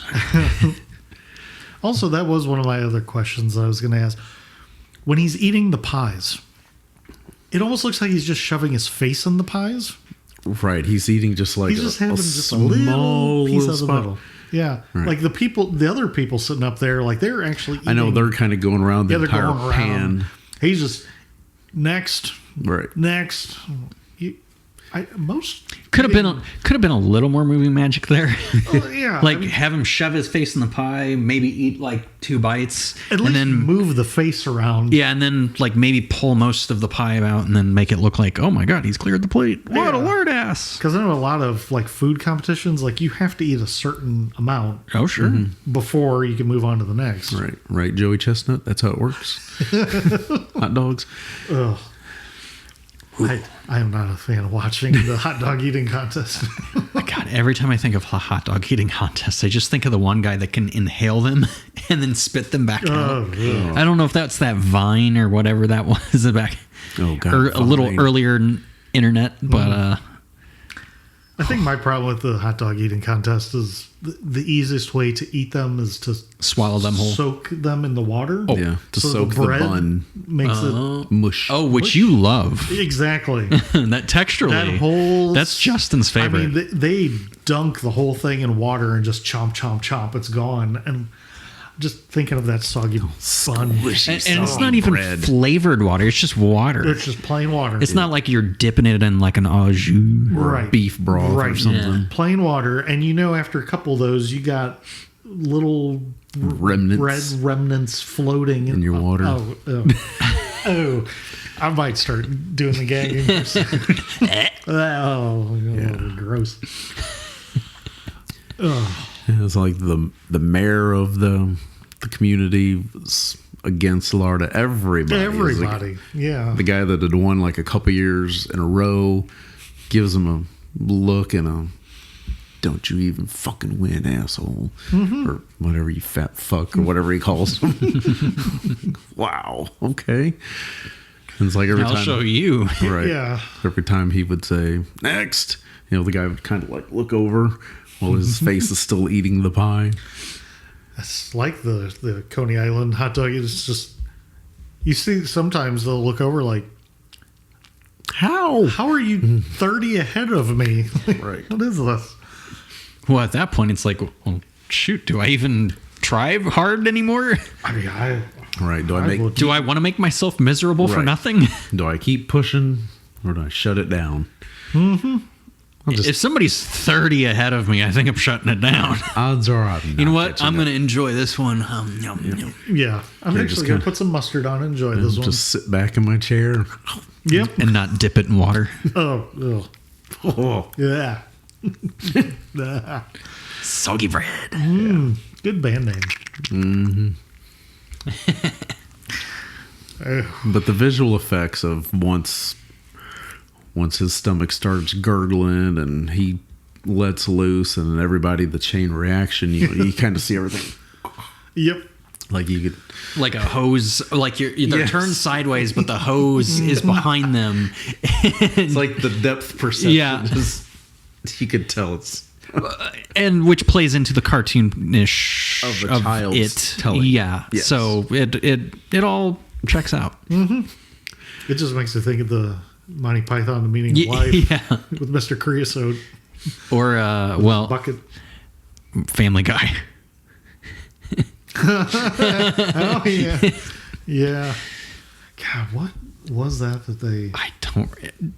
Was it the Ipecac? I think they ate Ipecac and they all started... Yeah, one of them starts and then it's just chain and all of them just all over each other. I can't stop. One almost stops and then the other starts again, so then you start again. Like, how much do you have in your system? Well, it depends. Have you eaten 30 hot dogs? Yeah. How many blueberry pies did you eat? Oh, God. I feel like blueberry pies would be worse coming back up than hot dogs. That's just me, though. That acidic or tartness from the fruit hitting the back of your throat again. The sugar. Yeah. I don't know. Yeah.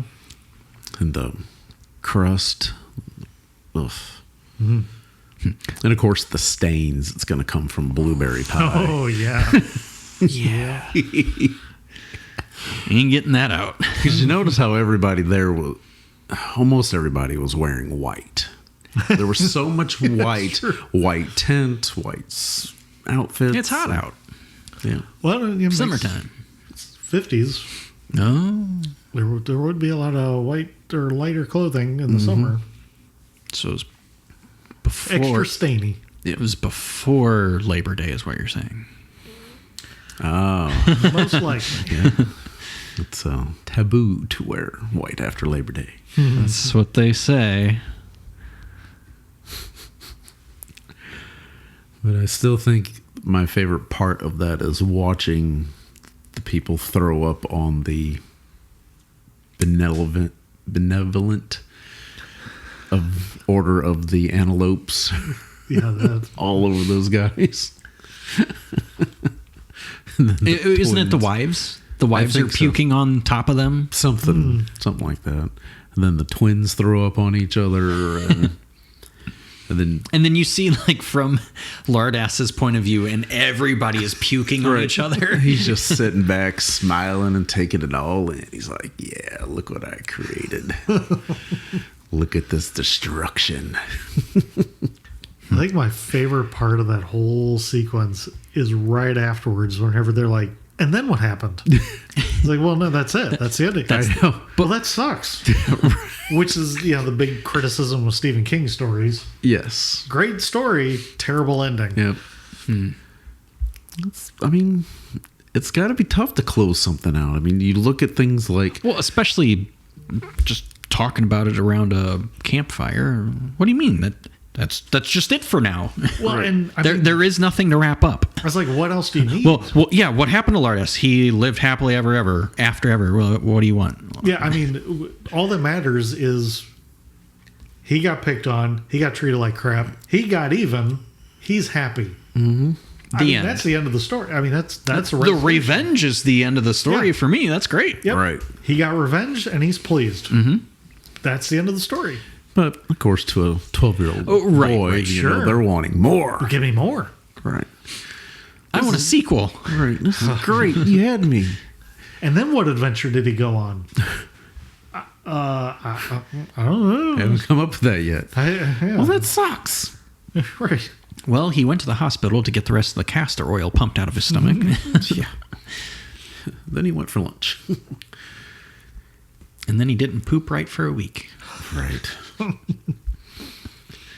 And apparently, if you pay attention, you can see Ray Brower before he gets in his accident, is seen in the scene standing behind the Donnelly twins. I did not notice that. I didn't either. I missed that too. Yeah. That is a nice little touch. Mm-hmm. So some changes from the book. Only Chris was mentioned to have died in the movie. While in the book, Teddy died in a car crash and Vern died in a house fire. So that's why Gordy's the only one left.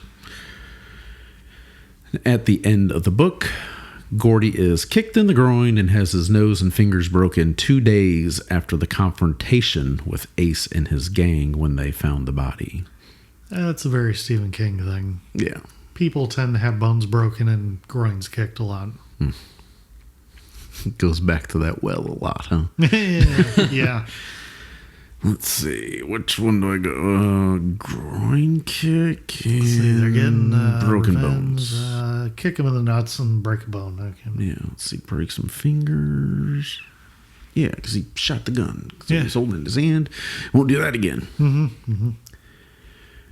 So back to Eyeball, Chris's older brother. He was actually constantly cruel to the boys in the book, which is the complete opposite of how the character acts in the film adaptation. So Eyeball's kind of he doesn't want to be involved with taking the hat. Mm-hmm. But he does anyway with Ace. And then It's like he wants to fit in with his gang, but he also doesn't want to be totally a jerk to his brother's friends. Yeah, his brother and his friends. But you kind of got to do that to fit in. Yeah. Peer pressure. Yeah, if you want to It's a hang out killer. with this gang of kids your age, you kind of got to go along with it, I guess. Dudes giving each other scar tattoos. Forgot about that. With razor blades. With razor blades because we're tough. Yeah. We got our own gang name. Right. So the final words that the writer types, Jesus does anyone, were added in post-production and used in the theatrical release because the size and color of the font was different. Apparently this was reshot for home video releases.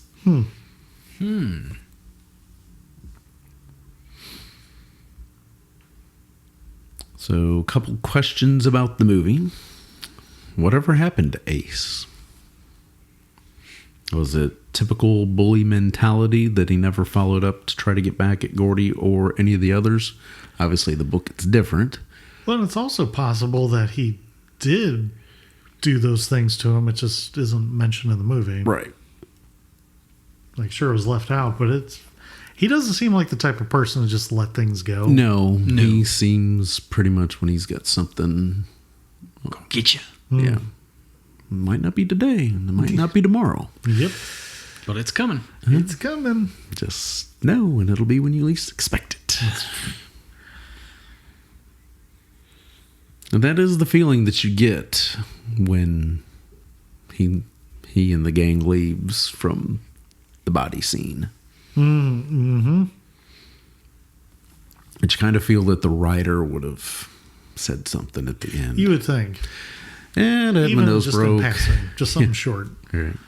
Yeah. 2 weeks later, he did this to me. Yeah. Ace did get back with me. Yeah. So I guess this question kind of goes out to you guys. Do you feel the same about past friends that have come and gone from childhood or groups of friends from certain periods of time in your life? Like about missing them or... Yeah, it's like mentioned earlier. Wondering where they are. Yeah, people come into your life for a season and, elementary school. Your friends in elementary school sometimes are different than who's in middle and then are different from high school and so on. As a self-proclaimed introvert. Fair. Not really.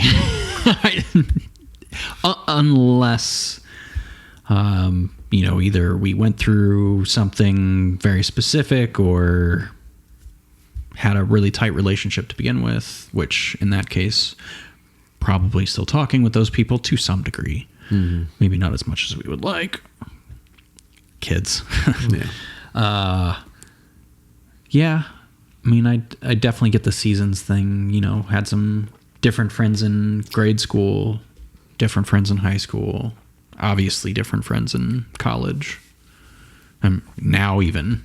So, yeah, definitely get to a degree, but I don't know that. I know it's normal to just let that eclipse. That was just a time in your life. Mm-hmm. So for me, I don't look at it longingly, maybe. Where others might. I don't know. What about you? I was a little different because a lot of the kids I had the same friends throughout from kindergarten through 12th grade. Mm-hmm. Like we grew up together. Yeah. I mean, you went to a small school. A very small school. Oh, where I had moved. Yes. At least once. Right. Yep. So that obviously changes things. Yeah. Yep. So I had some people would come and go throughout there, but there was like a group of us that went all the way through, and you just assume that's just the way it's going to be because it's been that way for so many years. Right. And then college happens and everyone moves away to go to college, and suddenly it's like, oh no. Where'd everybody go? Mm-hmm. And so it's like, oh, college, you're going to meet all these friends in college. And like I said, I'm lucky if I made it through a second semester with even seeing them again. So I didn't make the friends that I thought I would in college. And then afterwards, well, when you're working all the time, it's really tough. It's really tough because balancing girlfriends. Yeah, you got to deal with that. You got to deal with the work, and it's if you're an introvert, you don't want to go out much and don't want to go to a lot of places. And you're balancing current friends, family, work, everything. Mm-hmm. You time. Yeah, got to recharge. Right. Got to. In college, there is no you time. The you time is driving. Yeah. Because you wake up, you go to college, you get off, you go to work.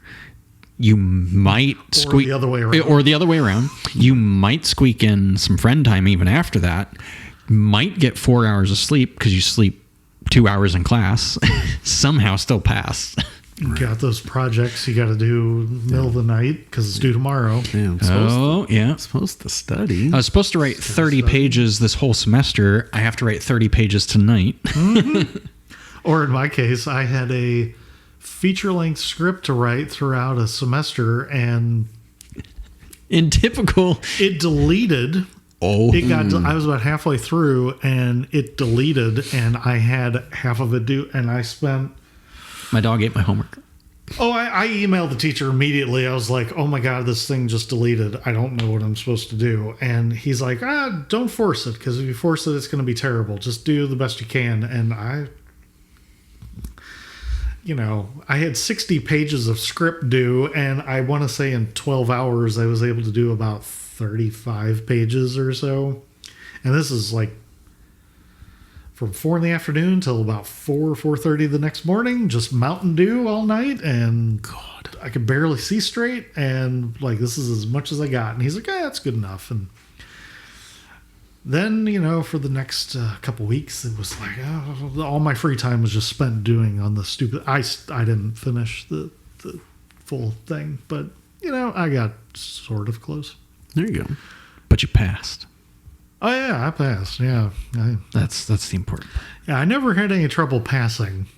Now, how good it was going to be, it's another story for another time. Sometimes, I mean, to be fair, I was one of those that, like, if it wasn't at least a B, then I feel like I failed. But I think I did get a couple C's, so I feel like I failed. But yeah, it's fine. But yeah, it. Whenever you're used to having friends around all the time, and then suddenly everyone kind of grows up and goes their separate ways, it is kind of weird. Mm-hmm. I was going to say, I kind of take this back a little bit, because the friends that I had in college the most were the friends I saw online. I talked to them more than anyone. Right. The people that online that may not have lived around you. Yeah, and even if they did, they were either across town or another city or whatever. But the point being, I feel like it was like, hey, everybody gets on at 9 p.m.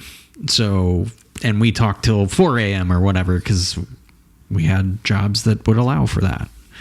So yeah, that was, I think, when I got a lot of friend time. I also did make a lot of friends online, out-of-state people. We were prepping for the pandemic, and we didn't know it. Yeah, I mean, this is like... Or working from home. Yeah. Training for years. And these were like... Yeah, I'm built for this. This is my time to shine. Like, some of this was pre-MySpace days, pre-social media.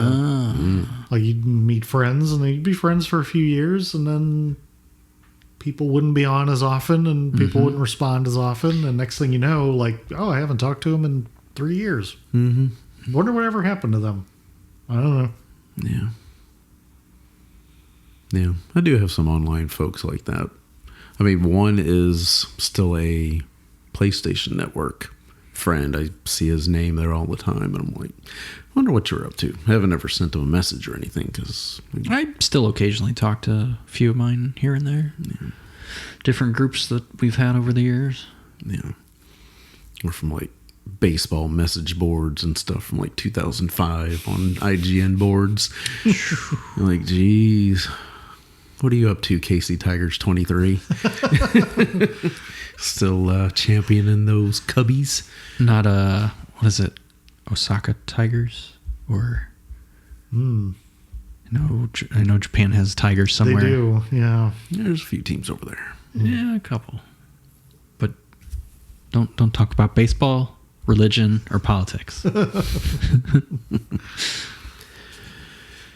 Yeah, growing up as a kid, you think, oh, these are the people I'm going to probably know the rest of my life. And nope. You might keep in touch with a small handful. Oh, People say that about the first relationship, too. This is a person I'm going to marry, and I'm going to spend the whole life with them. Yep. And it's like in 6 months, no. And thank God you didn't, because you see half of them later, and you're like... Oh my God! Or dodged a bullet on that one, right? Or the other one, you find out like, oh, such and such passed away. Holy crap! Yeah, weird. Yeah, does happen.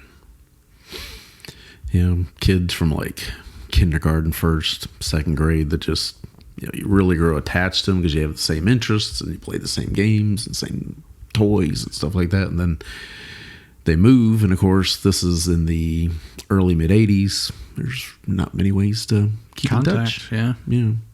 Because they move to a different city, the phone number changes, and phone numbers don't forward, and long distance. Can't just email them. Yeah, even though they're just like a town over. It's like weird. So you still, I'm weird. I'll still try to look people up sometimes, and. Oh, my problem is like I remember all their first names, but I can't remember all their last names. Yeah. So I can't look them up. I would if I could remember. Yeah. Well, guys, it's a little easier if you remember their last name. With ladies, it's challenging. It changes most of the time. So, yeah, it's like two of my youngest elementary school crushes. Both girls have passed away. Oh. Like, I dated a girl in college that also passed away. I don't know when. Probably 10 years ago now at this point. I don't remember. Yeah. Time's a flat circle. It is pretty crazy. It is 2026. How did we get here? I don't know. I blinked. Basically.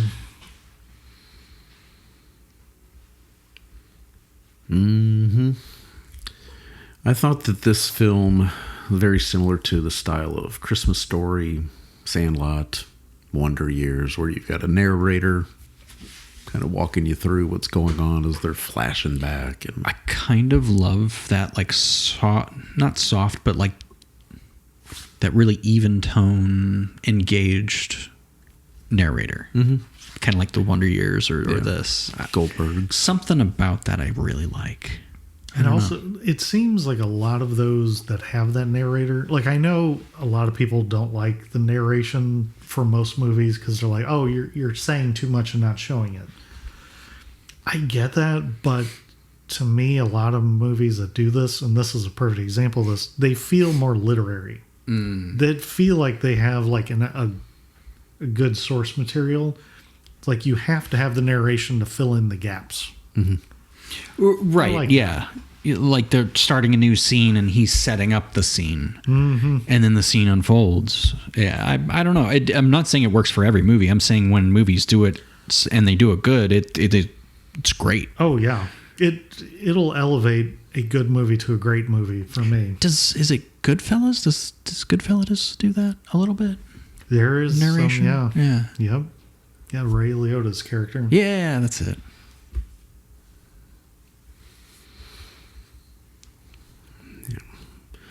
A lot of great scenes, a lot of great pieces to this film.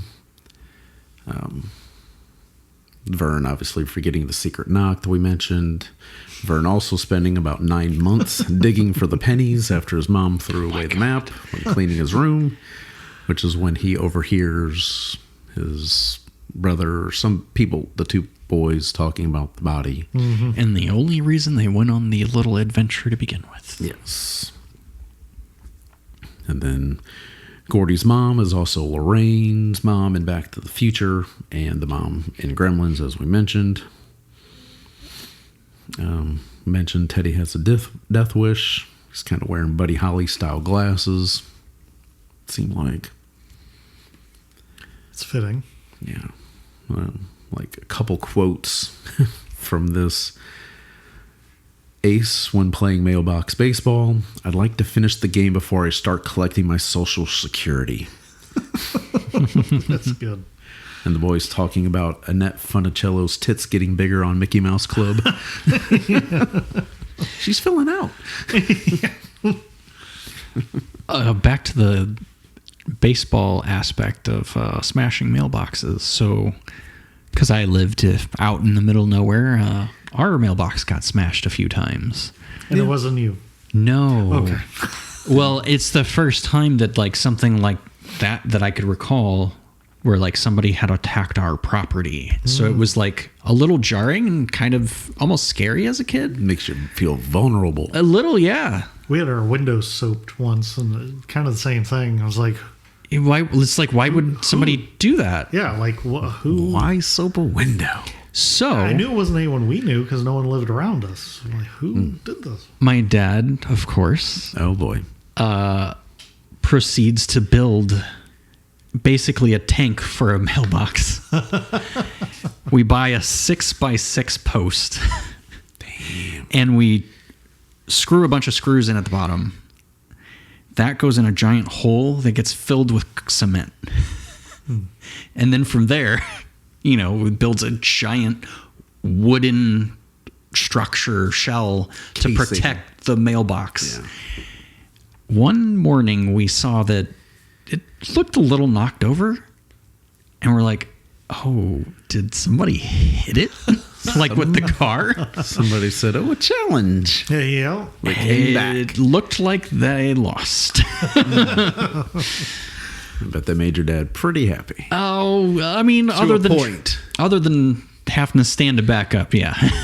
It would have been even funnier if there was a bumper just laying there. Right. I mean, with a license plate. Even better. Because that's usually how it happens. Yeah. But yeah, that was one of those innocent moments turned real.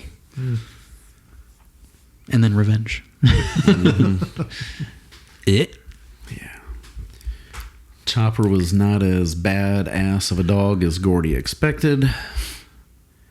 Vern asking the real questions about whether Mighty Mouse could beat up Superman. That whole Chopper, like, oh, that's it. It's also like Sandlot. Yeah. Yeah. Like, oh, that's it. Well, like, it's not this giant monster. Yeah, you got the legend. Then legend. You see the real life, and you're like, oh, huh. Yeah. You're expecting a pit bull or a mastiff or Doberman. King Corso. It's like you get all the hype, and then you see the thing, and then, oh, this is lame. It's like a bad game or a bad movie. Yeah. Or a restaurant that you've heard good things about. Yeah. Suddenly you go and you're like, oh, this is terrible. Or, it was fine, but I don't think I'd wait this long for it. Let's see. Chris dropping the I wish I was your dad wisdom drop when trying to get Gordy to understand. Dude, your dad's a fuck up. You're fine. That's a good moment. And I like Vern. He's just a simple little goofball. Almost everything that he says is with genuine excitement. Yeah, he's like a puppy. Yeah. Like everything is new and exciting. Hey guys, what do you think about? Yeah. He definitely seems like a glass is half full type. Yeah. I cannot relate. Right. Oh, at one time, I think I could have. Yeah, there was a time. Yeah, before I knew better. That time has passed. Yeah, time's gone. It's long gone. Yeah. All right. Well, those are pretty much my notes. What do you guys got thrown in there? I don't have too much that we haven't spoken about already, but there was a moment where I'm sitting here thinking of like, okay, they're going to go camping in the wilderness in the Pacific Northwest. Hell no. Yeah, not my stuff. Nope. I don't know what's out there. No, Some thank bears? you. Big cats? Big cats? Yeah. Both? Without a tent or anything. Yeah. I mean, even the coyote scene alone, no. No. I'm climbing that tree. I don't know how, but I'm climbing it. Would you be running up that hill? Be running up that tree. It's just like a cartoon.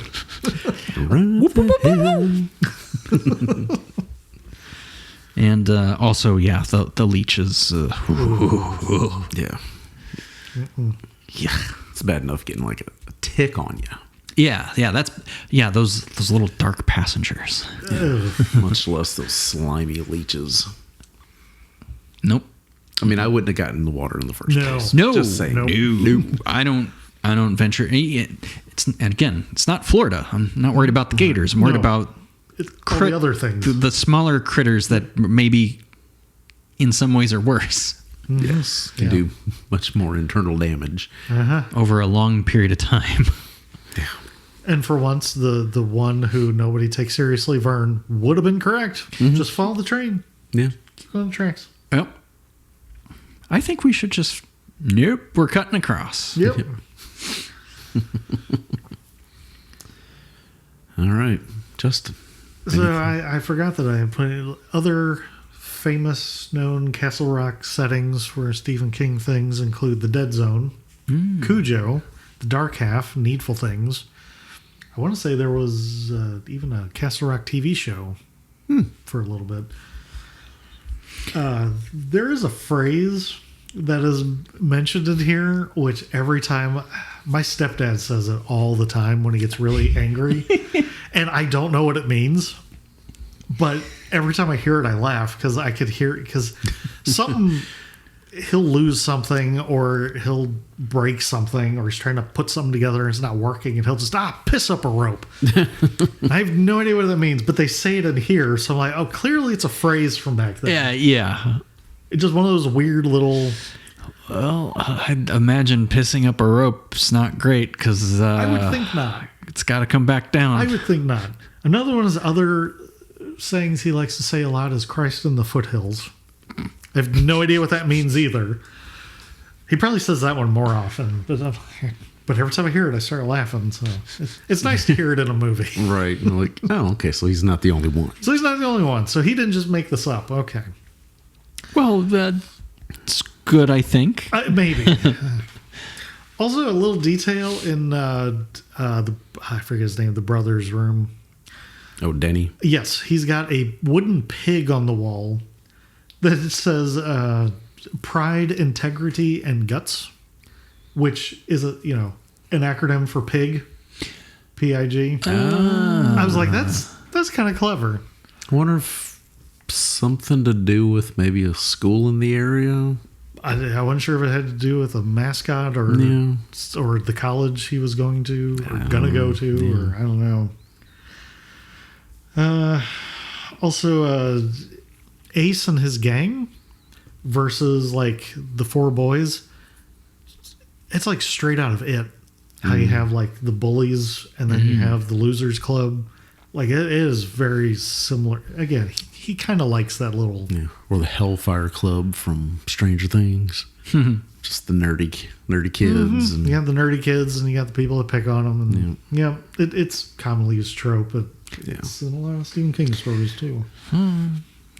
If it's not broke, don't fix it. Yeah, I mean, it definitely happened more often back then than now, sure. but... Oh, sure. Also, I do enjoy the... am I weird? Yeah, but so what? Everybody's weird. Yeah, everybody's weird. That's what I always say. Yeah, like if it's weird if you're not weird. Yeah. We're all weird in our own weird way. Yeah.